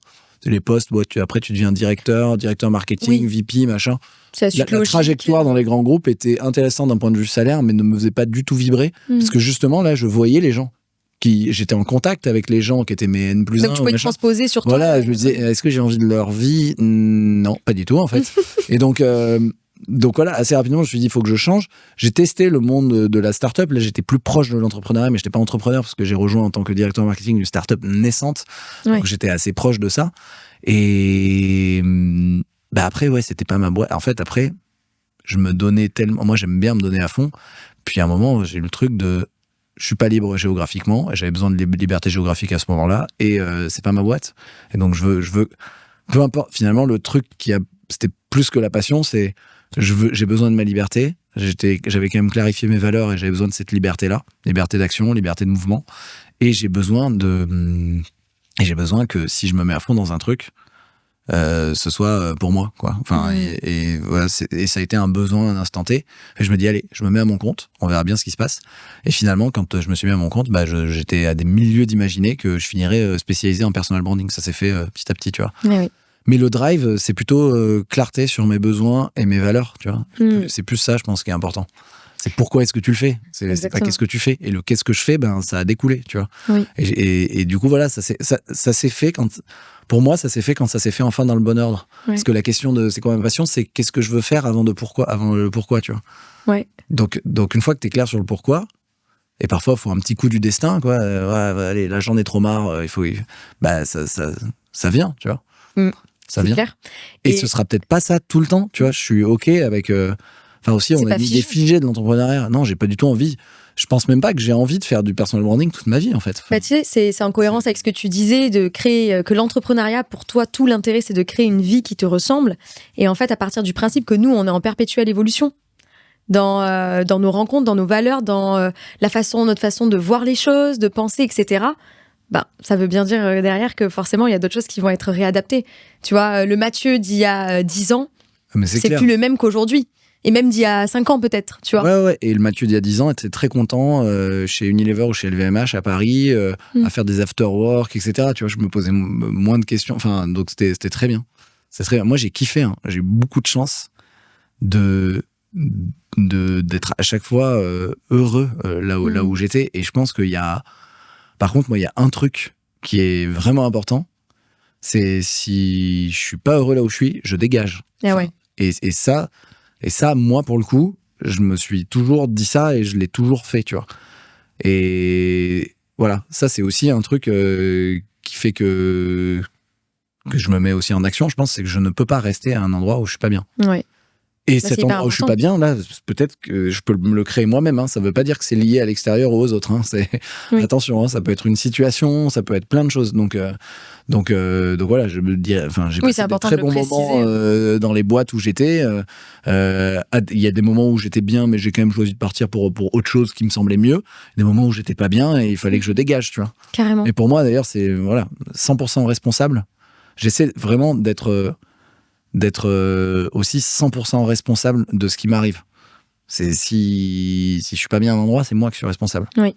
Et donc en fait, il y a ça, on croit que la responsabilité, elle réside uniquement dans les choix, mais elle réside aussi dans l'absence de choix. Parce que si tu ne choisis pas quelque chose, en fait, on dit qu'on choisit pas, mais on choisit forcément mais bien sûr. de ne pas choisir. Tu vois, il y a ce truc de finalement. Ça peut être un peu dur parfois, mais on est vraiment responsable de sa vie, tu vois, en dehors de la santé, enfin des choses qu'on ne maîtrise pas. Sûr. Mais sinon, dans la vie qu'on se crée et de ce dont on a la maîtrise, c'est que des choix. Et c'est même faire honneur à la vie. Et tu vois, moi, je me sens vraiment chanceux, quoi. Je suis là aujourd'hui et j'espère que ça durera. Je suis en bonne santé.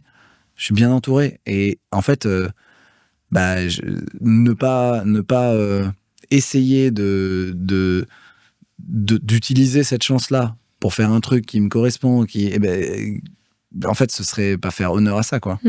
Donc pour moi, c'est ça, c'est ma responsabilité, tu vois. Carrément. Je peux pas, si pendant un mois, ça devient un calvaire ce que je fais, en fait, non, je peux pas gaspiller cette chance comme ça. Donc aussi, c'est ça aussi parfois qui peut aider à bouger, quoi. Carrément. Enfin, quelqu'un qui veut entreprendre mais qui se lance pas, c'est peut-être qu'en fait il est très bien là où il est. C'est ça. C'est souvent en fait dans l'inconfort où en fait on se dit ah non là il y a quelque chose qui va pas et j'ai envie de le changer. Et parfois c'est fou parce que je trouve que parfois tu peux être dans une situation confortable et que ça soit tellement confortable que t'aies pas l'envie de changer.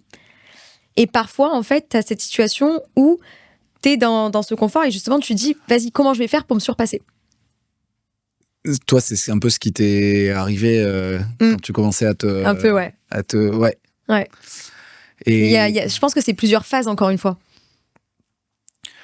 On passe tous par des phases, on passe tous par des cycles. Et voilà, être à l'écoute de ces cycles, c'est important. Mais Et toi, qu'est-ce que tu as choisi de mettre en place pour créer une vie qui te ressemble ? Il y a des choix structurants qui sont aussi qui peuvent être aussi enfermants. Moi, il y a des choix perso. Je pense que les choix les plus stratégiques, c'est la personne avec qui tu partages ta vie. Je pense que c'est le choix le plus stratégique, d'ailleurs, qui a le plus d'impact. C'est avec qui tu partages ta vie. En second, c'est où tu vis. Je pense que ça a un énorme impact aussi. Et je l'ai souvent sous-estimé, mais je pense que où tu vis tous les jours, où est-ce que tu passes tes journées, c'est un gros impact. Donc ça, moi, j'ai fait le choix à chaque fois, j'ai eu la chance d'être à la fois dans des villes, puis là maintenant de revenir à un endroit où j'ai plus d'espace, plus de soleil, plus d'air. Et ensuite, ça, c'est des choix structurants qu'il faut assumer financièrement, par exemple une maison, etc. Choix de famille, j'ai une petite fille, donc ça pareil. Et je pense que mes choix les plus structurants, c'est ces choix-là parce que j'ai décidé de quitter le chemin, l'autoroute vers les K-euros et les gros salaires et les gros postes, parce qu'à un moment, je me suis dit, je veux que mes choix de vie déterminent mes choix pro. Et pas l'inverse. Voilà. Et ça, moi, je me le suis. Et là. Non, je rigole. Ouais, chips. Et on peut clairement dire chips. On n'a pas assez craqué encore. C'est vendredi après-midi, on est très geek, très sérieux. Là, moi, je rentre dans les trucs. On peut y aller, personal branding. Voilà. Vous savez comment cet épisode avait démarré dans les backstage. Je pourrais faire l'hélico après, mais on va revenir sur des sujets plus sérieux. Voilà, c'est bon, on met un peu de craquage. Non, parce que en fait, là, c'est là où moi, il y a eu un truc où j'ai le sentiment de prendre des chemins différents, peut-être par rapport à certains potes. C'est qu'il y a ceux qui ont continué à ce que leur job détermine leur vie. Et moi, à un moment, j'ai juste.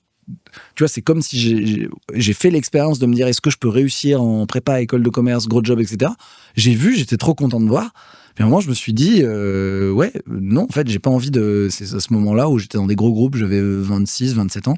Et quand je regardais 10 ans après, je me disais, non, en fait, ça, c'est pas du tout ce que je veux, là, pour le coup. Ouais. Pas ce que je veux, c'est pas ma vie, je veux pas m'enfermer là-dedans. Parce que pour moi, ça me convenait pas de me dire, là, je suis à Paris, ces jobs, ils sont à Paris.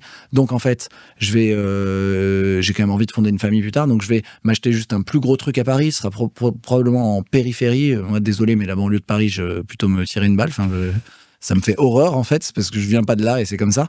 Pensez à tous les Parisiens. Et en fait, mais non, mais moi, j'adorais vivre dans Paris, tu vois, par exemple. Paris, j'adore. Hein. Mais par exemple, me dire, en fait, il y a des schémas quand même dans lesquels je voyais tous les directeurs, les gens qui gagnaient bien leur vie. Je me disais, soit ils ont un énorme appart, mais pas si gros parce qu'ils restent dans Paris, soit ils partent dans une banlieue et du coup, ils sont condamnés parce qu'ils ont des gosses qui vont aller dans des crèches Montessori, etc., à prendre des jobs de plus en plus gros. En fait, t'es enfermé dans un truc, tu vois. Et moi, quand je voyais ça, que je me projetais, c'était peut-être là, je schématise à fond, mais en rencontrant les gens, tu te dis non, moi, c'est pas moi. Et donc, j'ai décidé de me dire, en fait, moi, j'aimerais bien que mes choix de vie déterminent plutôt mon job. Et c'est aussi ça, moi, qui a fait que je voulais pas devenir indépendant, c'était pas le plan, mais juste j'avais pas trop le choix. À un moment, je me suis dit, non, je veux fonder une famille, ce sera pas à Paris, je vais faire construire une maison. Et donc, dans cette phase-là, pour l'instant, je suis indépendant. Ce qui veut pas dire que je vais pas réussir à inventer un autre truc, autre que indépendant, mais le freelancing, c'est super pour ça. Et donc, merci Internet et merci de pouvoir faire les choses à distance. Donc ouais, mon choix le plus structurant, je pense, ça a été ça a été fonder une. C'est les choix de vie avant les choix de taf. Et après, dans les choix de taf, j'en ai parlé tout à l'heure, c'est freelance. Est-ce que tu veux être comme quand tu étais salarié en gagnant juste un peu plus ? Non. Tu veux être plutôt ce qu'on appelle solopreneur, c'est-à-dire que tu crées une offre et les gens, c'est eux qui viennent sur un format que toi, tu maîtrises à fond. Moi, j'ai choisi le freelancing artisanat où je deviens ultra spécialiste je construis un type de couteau japonais qui est super bien et toute la journée je lime et je construis des super couteaux de mieux en mieux, quoi.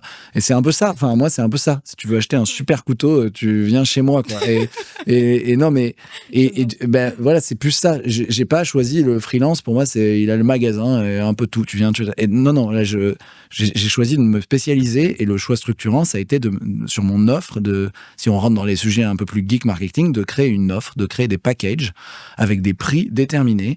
Et donc, c'est super clair quand les gens ils viennent me voir, ils ont une proposition de service en face qui est quasiment tangible parce que je peux leur dire que j'accompagne sur telle problématique avec un process qui est hyper clair qui les amène d'un point A à un point B et il y a des livrables intermédiaires. Et quand tu vends du service, si tu vends du service un peu cher, vu que le service c'est intangible, c'est important en psychologie que ce soit concret, qu'il y ait du concret, qu'il y ait des livrables. Et comme je fais toujours c'est pas que je fais toujours la même chose, mais comme j'accompagne des gens sur toujours la même problématique, à force, j'ai de la preuve sociale. Et donc, je lui dis, j'ai accompagné plus de 100 personnes sur ta problématique, gars. Donc, je l'ai déjà fait, tu vois. Et donc, ça, c'est un choix stratégique, mais ça implique, du coup, d'un peu se spécialiser. Ça peut paraître enfermant, mais ça l'est pas vraiment parce que tu peux changer, en fait. Oui, à tout moment. Ça implique, de construire une offre. Ça, moi, j'aime bien, de créer une offre. Ça a impliqué du coup que mon podcast il soit sur le personal branding. Donc voilà, ça implique que je prenne un marteau et je tape tout le temps au même endroit. Et au final, on pourrait croire de l'extérieur que putain, il fait tout le temps la même chose, ça va être chiant. On peut rébarber. Mais en fait, une fois que tu es dans le sujet, Mais moi, en fait, en une vie, je n'arriverai pas à tout explorer ce que je voudrais explorer juste sur ce sujet de l'accompagnement au personal branding. Déjà parce que le monde change, les outils changent. Et en plus parce que ça peut être de la prise de parole en public, ça peut être de la photographie, ça peut être de la vidéo. C'est sur tellement de formats, tellement de personnes, tellement d'industries. C'est jamais fini. Mais c'est dingue, je trouve que plus tu maîtrises un sujet ou plus tu rentres dedans et plus tu te rends compte à quel point il est gigantesque. Plus je me rends compte à quel point je suis nul. En fait, plus je me rends compte à quel point je ne sais rien, presque. Ouais, c'est ça. Ah oui, en fait, j'en suis, en pensant me spécialiser dans le couteau, ah oui, en fait, j'en suis à 1 sur 100 sur les spécialistes du couteau, quoi. Enfin, tu vois, non, mais c'est ça.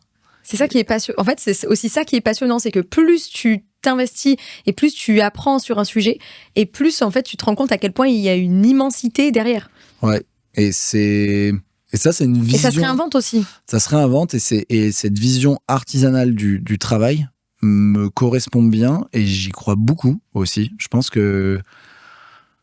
qu'il y a un futur du travail. On appelle c'est galvaudé, mais en tout cas, on ne sait pas ce que c'est le futur du travail, mais il y a dans le futur de ce qu'est le travail, parce que c'est quand même un vrai truc, on y passe beaucoup de temps.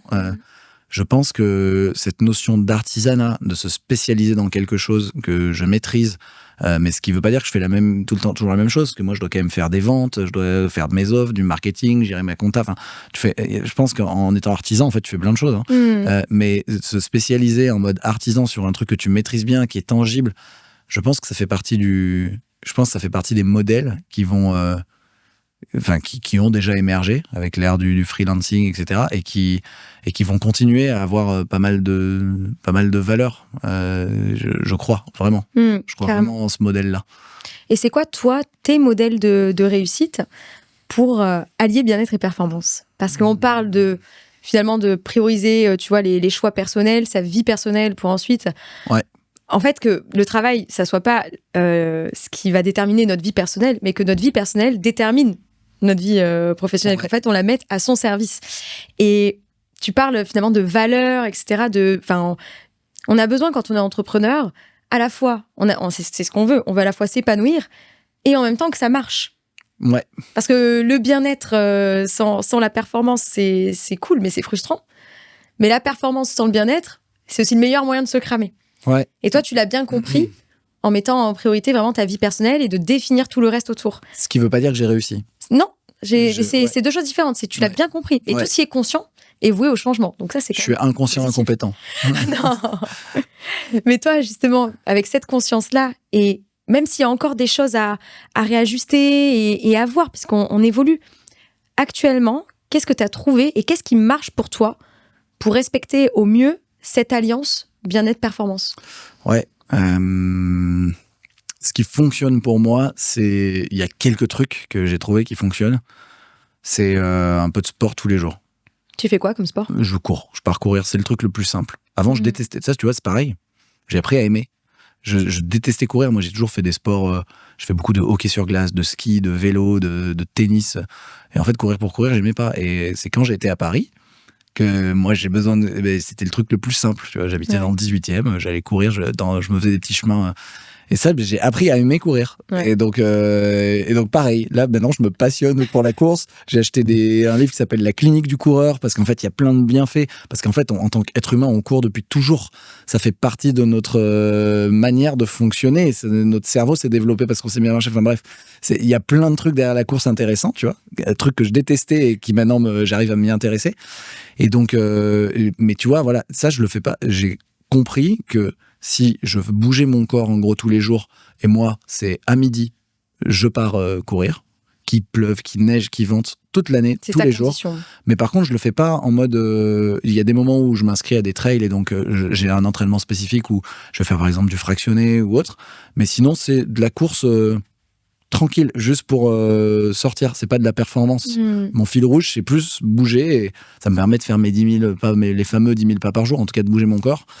Ça marche, ça fait partie de mon équilibre. C'est vrai que si j'ai passé une journée sans sortir, c'est très rare, mais c'est pas bon. Je risque d'exploser plutôt mentalement, en fait. Oui. Donc ça fonctionne.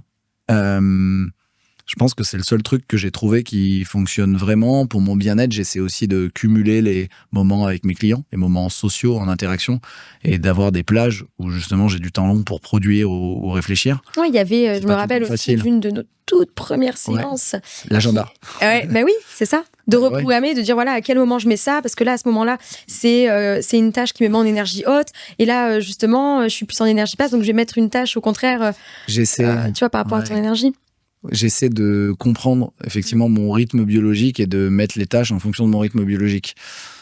La réalité, c'est que parfois il y a des jours sans et des jours. Ouais, mais ça c'est normal. Tu vois, c'est pas aussi. Mais globalement, ouais, j'ai capté que j'aime bien avoir mes réunions, tous les trucs l'après-midi. Et le matin, essayer de produire et d'avoir fait le truc important de la journée le matin. Si j'ai fait le truc important de la journée, bon bah c'est bon. Après, je peux avoir mes réunions et tout va bien. Oui.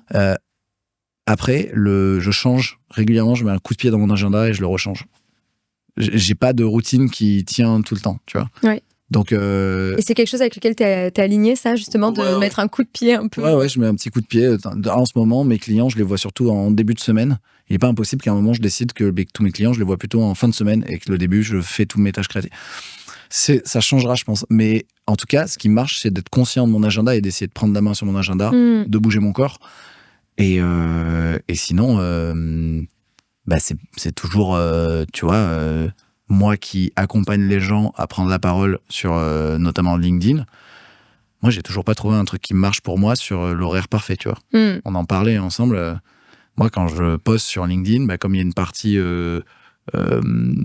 commentaires, interactions sociales, parce que c'est un réseau social, je sais pas où le mettre dans ma journée pour que ça ne m'emmerde pas. Ça vient tu te prends ton shot de dopamine parce que t'as des likes, t'as des machins, enfin les réseaux sociaux sont faits pour te donner ça. Donc ça te fait un pic, après t'es un peu moins bien. Donc est-ce que tu le fais le matin et après c'est fait, mais en même temps t'as déjà fait un shot de dopamine, donc ça t'a déjà fatigué, ça t'a déjà puisé dans le stock. Enfin il se passe des trucs chimiques dans le corps quand t'es sur les réseaux sociaux. Et donc j'arrive pas à savoir les meilleurs moments. Ça, tu vois, ça je l'ai pas. Ça me saoule. Le podcast c'est très bien, tu le publies. Mais il n'y a pas d'instantanéité, il se consomme après.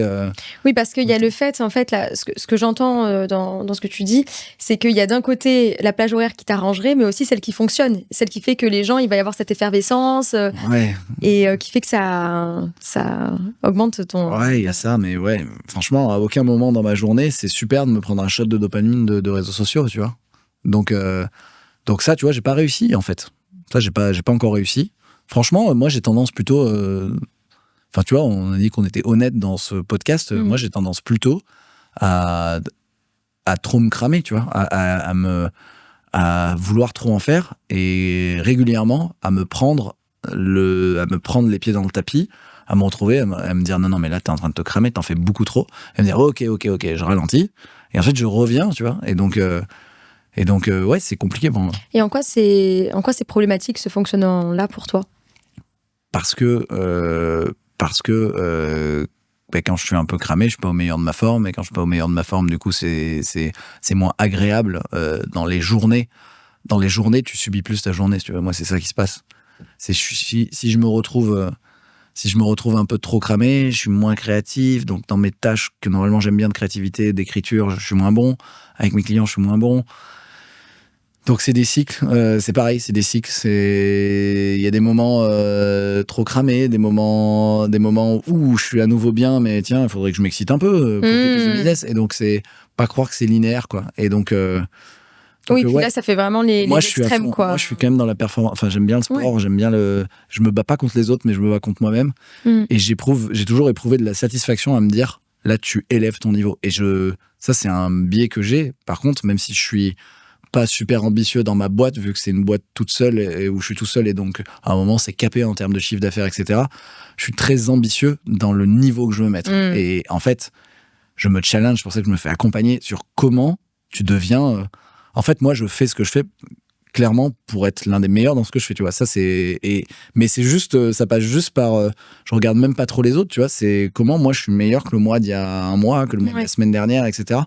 Et ça, c'est ça aussi qui m'anime et qui fait que, et je prends du plaisir à me dire, ah là, j'ai fait une session avec un client, c'était incroyable. Là, il y en a un qui a eu des résultats. C'est vrai que là, tous mes clients, ils ont des résultats mieux que ceux de l'année dernière au moment. Et donc, ça, il n'y a pas de limite à ça, tu vois. Ouais. Et voilà. Ça, et comme on n'est pas dans le sport et que dans le sport, il y a toujours une fin de carrière. Normalement, à 35 ans, c'est la fin de carrière, tu vois. Mais en fait, non, c'est du sport ça peut potentiellement être du sport de haut niveau qui dure jusqu'à longtemps. Donc, on peut se cramer, en fait. Donc ouais, ça, c'est mon défi. C'est comment j'arrive à être satisfait de moi-même comme quelqu'un qui a un bon niveau et qui élève son niveau. Ouais.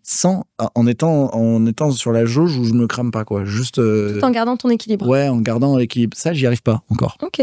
Ouais, sinon, ça, j'y arrive pas. Ça, je me mets 4 sur 10 parce que je cours quand même, je fais quand même des trucs. Mais non, je suis pas bon. Régulièrement, je me retrouve et je le dis à ma femme, je dis, ouais, là, je suis cramé, c'est pas bien, c'est pas bon. Faut. Et donc. Et est-ce que tu crois qu'un mode de vie plus linéaire, on va dire, te conviendrait? Non, pas du tout. Mais je pense que il peut y avoir un mode de vie pas linéaire, mais sans aller aussi fort. Enfin voilà, je pense qu'il y a... Dans les extrêmes, Ouais.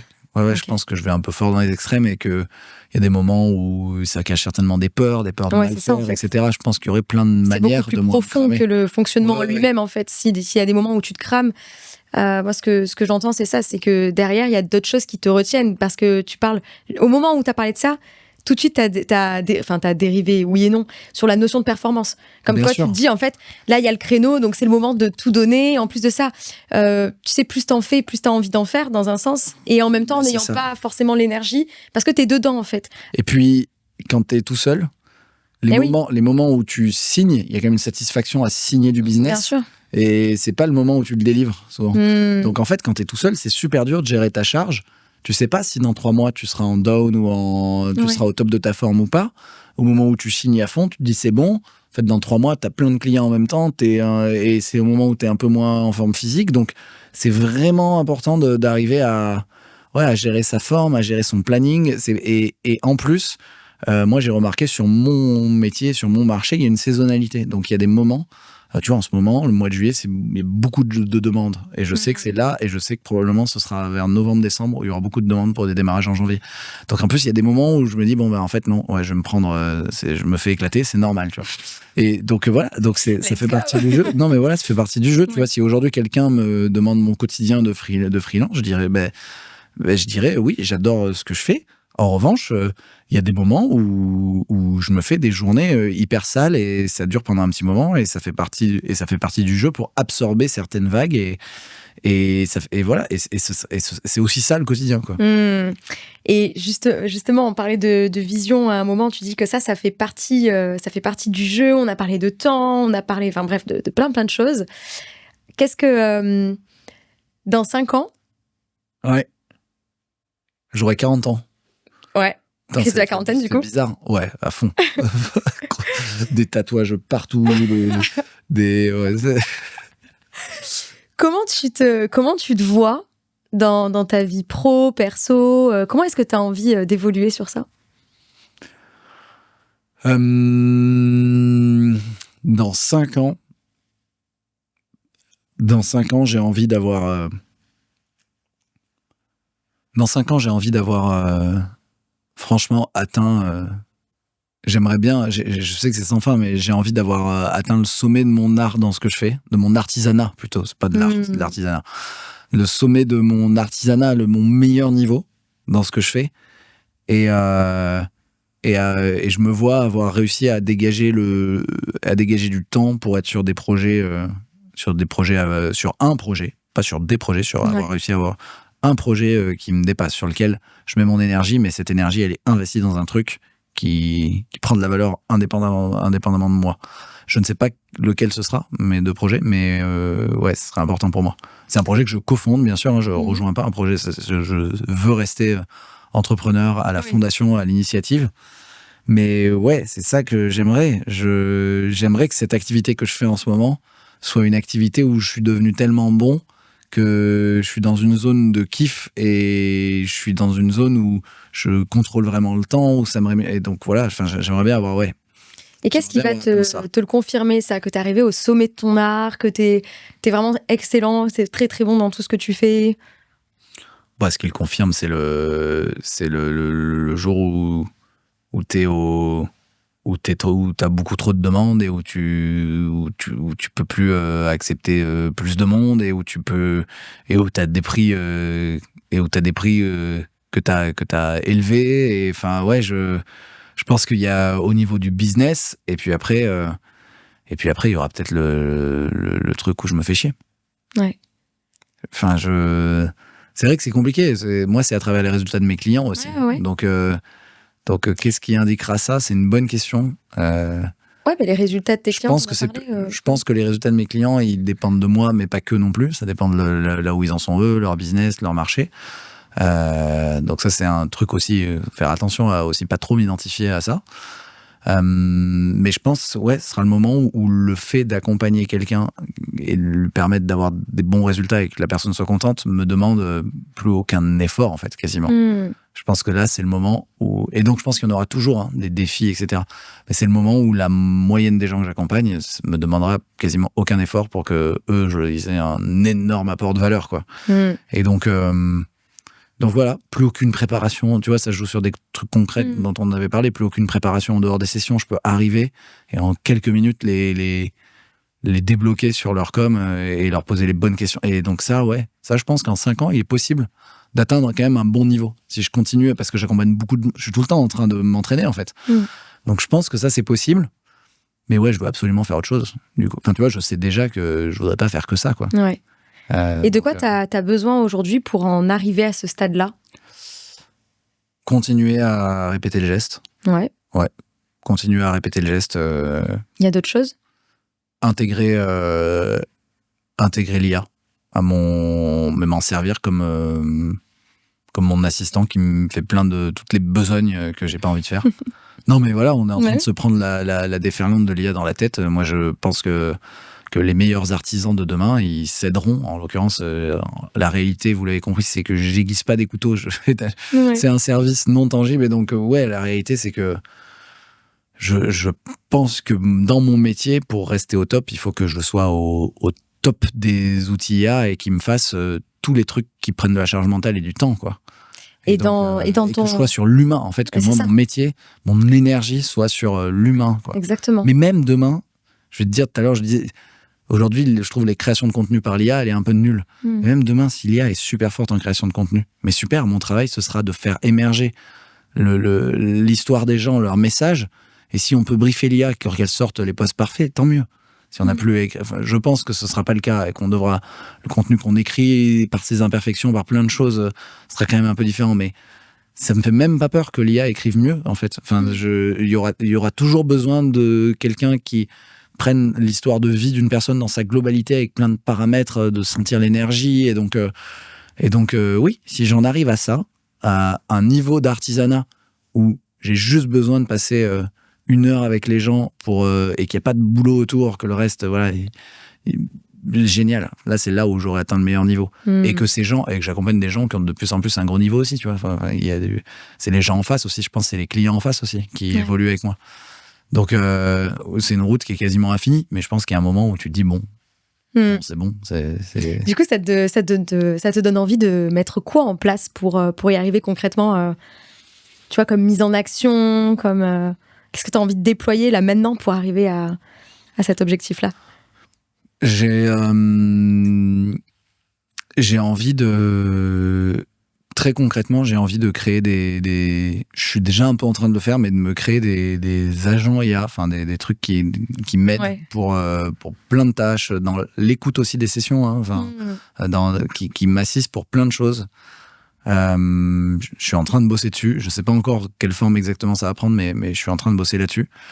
Et peut-être d'autres choses aussi dans ton rythme, dans ton fonctionnement. Mon fonctionnement, c'est toujours l'objectif. J'y arrive pas toujours totalement, mais c'est de faire en sorte que mes clients m'occupent que ça, c'est dans la vision à 5 ans. Mais j'y arrive parfois maintenant. C'est que mes clients m'occupent que 2 jours et demi par semaine. Tout le taf lié à mes clients m'occupe la moitié du temps. Et que la deuxième partie, ce soit potentiellement sur un autre projet ou sur, voilà. Aujourd'hui, j'y arrive à le faire. Mais j'ai ma création de contenu, j'ai toujours plein de trucs. Tu vois, là, on fait un podcast. En fait, mais j'ai quand même du temps pour faire d'autres trucs. Mais finalement, il est rempli aussi au service de mon activité. Demain, il faudrait que j'ai au moins la moitié du temps pour faire pour un autre projet, tu vois. Ouais. Et ça, j'y suis pas encore, mais je suis OK. En 5 ans, je pense que je peux y arriver. Trop bien. Ouais, on va voir. Hein. Mais voilà. Mais honnêtement, c'est pas ça qui se passera, tu vois. Je le sais très bien. Enfin, tu vois, Ça a rien de mettre des plans en fait sur la comète. Ben si, non, mais si c'est bien. Si c'est bien parce que ça me donne c'est bien ta question, tu vois, je le fais rarement, mais ça me dit, tiens, dans 5 ans, ça me donne un peu un cap et du coup, ça détermine. Tu vois, je me dis, comme il faut que j'arrive à dégager du temps pour un autre projet qui me dépasse, ça veut dire que cette activité-là, il faut que moi, je sois de mieux en mieux et que j'arrête de faire toutes les tâches à faible valeur ajoutée. Table à faible valeur ajoutée, tu peux les déléguer et je pense qu'aujourd'hui, je peux en déléguer pas mal à l'IA. Donc, action, là, c'est les actions à court terme, c'est d'aller apprivoiser tous les outils qui existent et qui peuvent faire en fait des trucs que je fais à la mano, quoi. Let's go. Ouais, let's go, tu vois. Non mais voilà, donc ouais, ça sert pour les actions concrètes et peut-être que je ferai complètement autre chose et c'est pas grave, mais en attendant, les trucs que je vais faire avec l'IA là, ça me servira plus tard. Franchement, dans le futur du travail, si on veut, l'IA nous remplacera pas justement dans l'artisanat. Là, c'est artisanal le fait de faire un échange entre nous. Ouais. Et pourquoi on voudrait... l'IA pourrait faire des podcasts, pourrait poser des super questions, mais en fait, pour moi, ça n'a aucun intérêt. Donc en fait, pour moi, dans mon futur, j'espère pouvoir me concentrer que sur les tâches qui ont du kiff et qui ont de la valeur et où on est entre humains, tu vois. Et le reste, le déléguer. Donc là, c'est là où j'en suis en ce moment, quoi. Bah là, t'as déjà quand même une sacrée clé, une piste pour te dire, ok, qu'est-ce que j'ai envie de déléguer et sur quoi je me concentre et comment je le fais. Hein. Ouais, j'ai l'envie en tout cas. Ouais. J'ai l'envie, je sais pas si je vais y arriver, mais j'ai l'envie. Et voilà, on verra. Et dans 5 ans, j'espère que j'aurai plus besoin. Ça, c'est un autre truc. J'espère que j'aurai plus besoin d'être trop dépendant de réseaux sociaux comme LinkedIn, tu vois. Alors, c'est mon métier, donc il faudra que je continue à le faire parce que ça fait partie de mon artisanat de créer du contenu. Mais j'aimerais, par exemple, tu vois, j'ai un podcast. Si tous mes clients pouvaient venir du podcast, c'est génial. Parce que là, c'est du temps long. Ça reste du contenu. C'est du temps long, mais ça se diffuse en asynchrone. Podcast, hop, il est fait. On le met en ligne. Il est envoyé dans l'univers et les gens l'entendent peut-être 1 an après. C'est pas grave, tu vois. Ça me va beaucoup mieux. Donc, si je pouvais aussi avoir une création qui n'implique pas que je sois présent ou que ça ne bouffe pas mon temps sur les réseaux, ça serait génial. Je sais que c'est un sujet aussi pour toi. À fond. Mais ça prend du temps. Ça prend du temps. Tu vois, le podcast, ça prend du temps, mais je pense que ça paye à long terme. Et donc, ça m'encourage aussi. En plus de que ça soit du kiff, quoi. Enfin, perso, vraiment. C'est du kiff. Ça apporte de la valeur aux gens. Ça reste dans le temps. Ça se consomme en asynchrone. C'est un contenu qui reste actuel. La conversation qu'on a là, je pense, dans 1 an, elle peut être toujours valable, tu vois. Et donc, oui, ça dans mon artisanat et là où je mets les curseurs sur ma production de contenu, j'ai envie de mettre le paquet, sur le podcast, par exemple. Ok. Tu vois, ça c'est ce qui me différencie, je pense, en plus. Podcast, il y en a peu qui durent longtemps. Moi, ça fait longtemps que j'ai le mien, et donc il commence à avoir une belle audience, cumulée, etc. Et donc aujourd'hui, faut que je continue à faire ça. Ça, je savais pas un jour que le podcast, ça devient un truc qui est... Puis en fait, testé. Comme je me suis jamais arrêté et que j'aime bien, en fait, maintenant, ça commence à être un gros podcast. Mon podcast sur son sujet, hein, bien sûr. J'ai pas un podcast grande écoute, grand public. Et donc, ça, faut que je continue, tu vois. Carrément. Et enfin, dernière question que j'ai l'habitude de poser pour ce podcast, puisqu'il s'appelle Rayonnons, c'est pas pour rien. Ouais. C'est quoi ton meilleur conseil pour rayonner ? Ou ton plus grand apprentissage ? Meilleur conseil pour rayonner.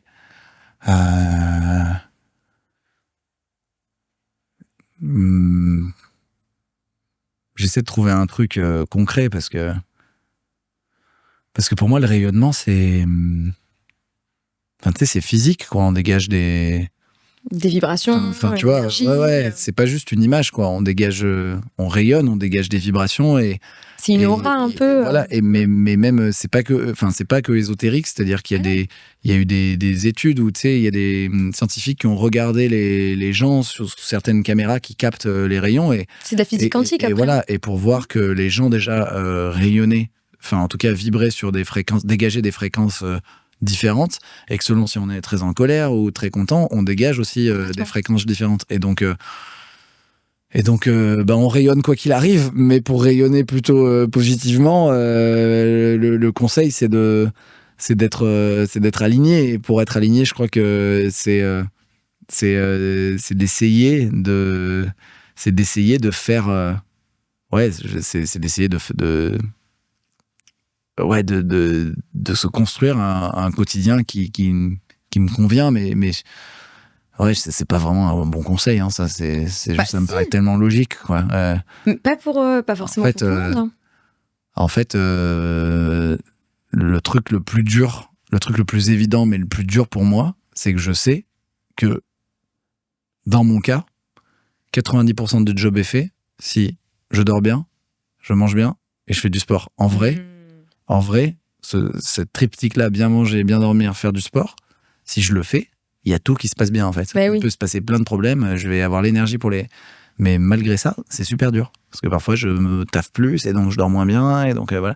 Et donc, la gestion émotionnelle, tu peux être anxieux à un moment. Ouais, c'est ça. Mais moi, le meilleur conseil, du coup, c'est ça, en fait. En plus, t'as un enfant. Même si, à un moment, ça y est, on redort bien, mais à un moment, j'ai bien vu que pas dormir, c'est compliqué. Oui. Mais donc, comme là, c'est assez général, parce que je sais pas qui écoute, j'ai pas le contexte. Moi, le meilleur conseil, c'est d'abord de prendre soin de soi. Moi, je pars quand même du principe qu'on rayonne et on est disposé à prendre les meilleures décisions, et on a la disponibilité pour. En tout cas, j'ai la disponibilité pour.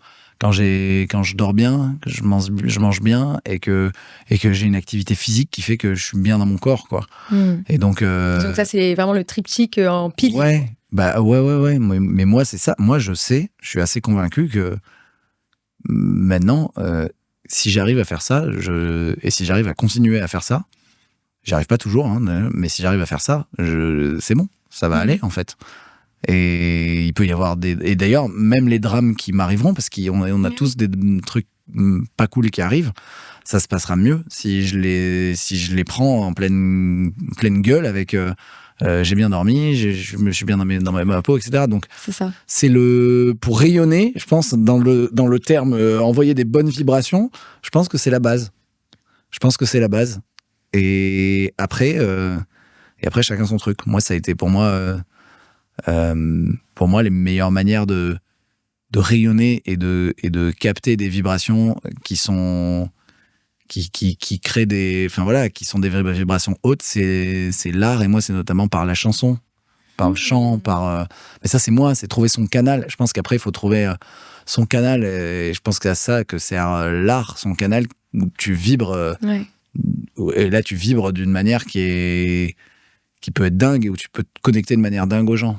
Pour moi, le chant ou la musique, le son me permet de me connecter aux gens d'une manière incroyable, et donc de me caler, je pense, sur les mêmes vibrations à un moment que les autres, et de rayonner parce que je me sens bien, etc. Et donc voilà, là on était très pro jusque là, mais je pense que faut arriver à trouver son truc, et ça passe pas par le boulot ou des techniques, là ça passe par quelque chose qui n'a pas d'autre utilité que l'art, quoi, que le beau, tu vois. C'est ça. Donc certains, ça va être le dessin. Moi, je suis nul en dessin. Moi, par exemple, c'est par la musique et le chant, quoi.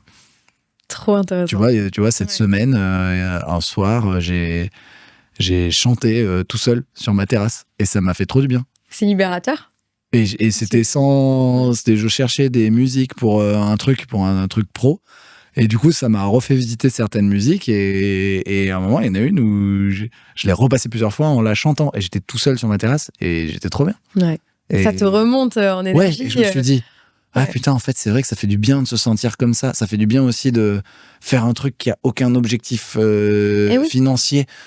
En plus, là, je chante pour personne, je le fais pour moi. J'envoie juste des vibrations. J'étais dehors aux oiseaux, j'en sais rien, à la nature.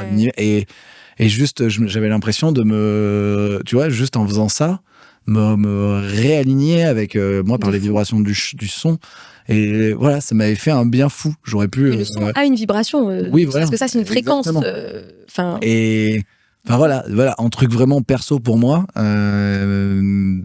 C'est ça le truc qui me fait du bien. Mais ça depuis toujours. Dans les périodes difficiles, même plus ado, plus jeune, souvent moi c'est une musique qui m'a remis bien. Ouais, quand je traversais une période difficile, souvent mon renouveau est associé à une musique.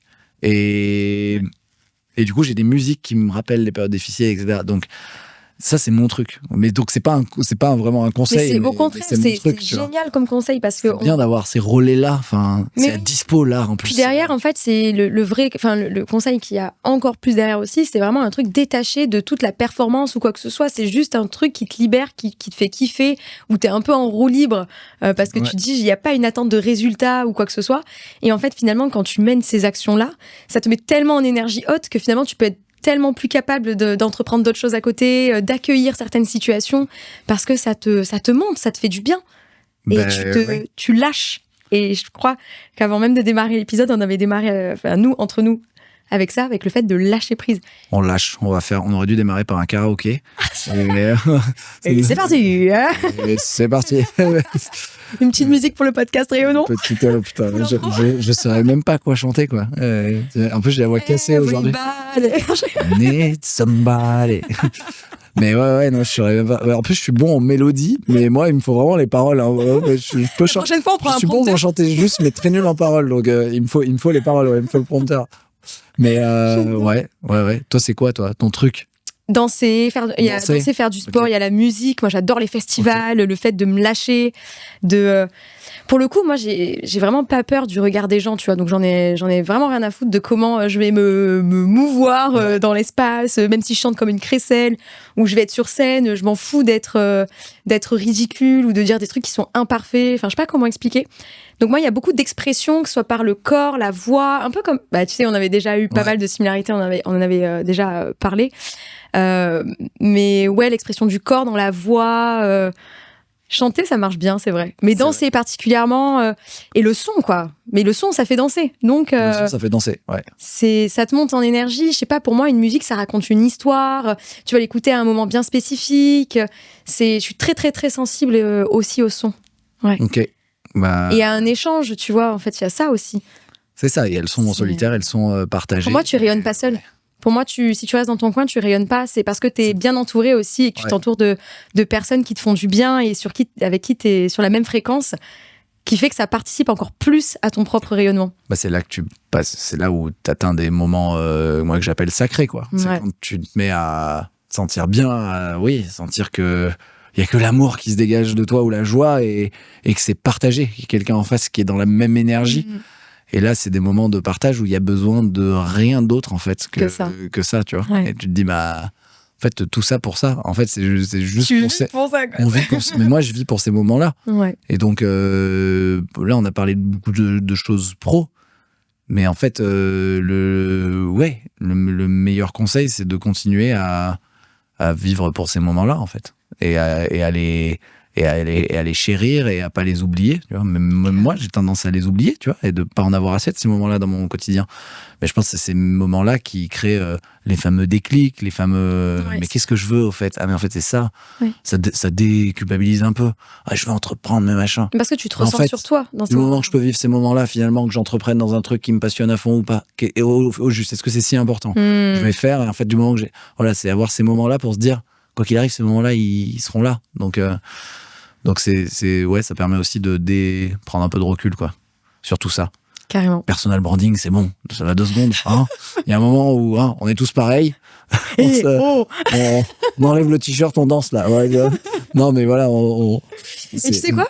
Ça peut être une approche. Ça peut être une approche, imagine. Un jour, tu développes une offre. Allez, vous voulez découvrir votre personal branding? Quel message vous voulez incarner? Lâchez-vous. Allez, on danse, on met du son. Non, allez. Ça serait ouf par le son. Non, mais. Et pourquoi pas? Mais je pense que ça existe. Je pense que ça existe. Il y a beaucoup d'entrepreneurs qui sont connectés à l'art et qui arrivent à. Il y a des types de danse qui sont, toi qui aimes bien la danse, qui sont extatique danse. Ouais, Il y a pas mal de trucs qui permettent quand même ouais. Alors, c'est pas forcément avec une intention super claire, mais je suis convaincu que ça marche de mêler art, connexion et entrepreneuriat. C'est juste que c'est compliqué à mettre en place, mais ça se fait, j'en suis certain, quoi. Carrément. Bah écoute, en tout cas, un grand merci d'avoir joué le jeu, d'avoir été pleinement transparent, vraiment sur tout. C'est vraiment tout l'enjeu et toute l'intention surtout de ce podcast. Donc vraiment un grand merci pour ta présence et d'avoir partagé tout ça avec puissance et vulnérabilité à la fois. Avec plaisir, merci beaucoup. J'ai pas du tout vu l'heure passer. Je sais pas du tout si j'ai raconté n'importe quoi ou pas, mais je sais que ce que j'ai dit, je répondais honnêtement à tes questions. Donc, t'as parlé avec le cœur ? Ouais, j'ai parlé avec le cœur et du coup, avec l'impression, tu sais, parfois, moi, je fais beaucoup de podcasts experts, donc avec l'impression de dire, est-ce que ça aide vraiment les gens, ce que je vais dire, je sais pas, mais en tout cas, je me suis essayé de me détacher de ça, quoi. Je réponds vraiment ce que j'ai envie de répondre et puis advienne que pourra. C'est dans l'univers, de toute manière, maintenant. Donc, voilà. Ça ne m'appartient plus. Ça ne m'appartient plus. C'était le mois avant. Voilà, c'est fini. Ouais, c'est ça. Merci beaucoup, Mathieu. Merci. Et cool. puis, à la prochaine. À la prochaine. Salut. Salut.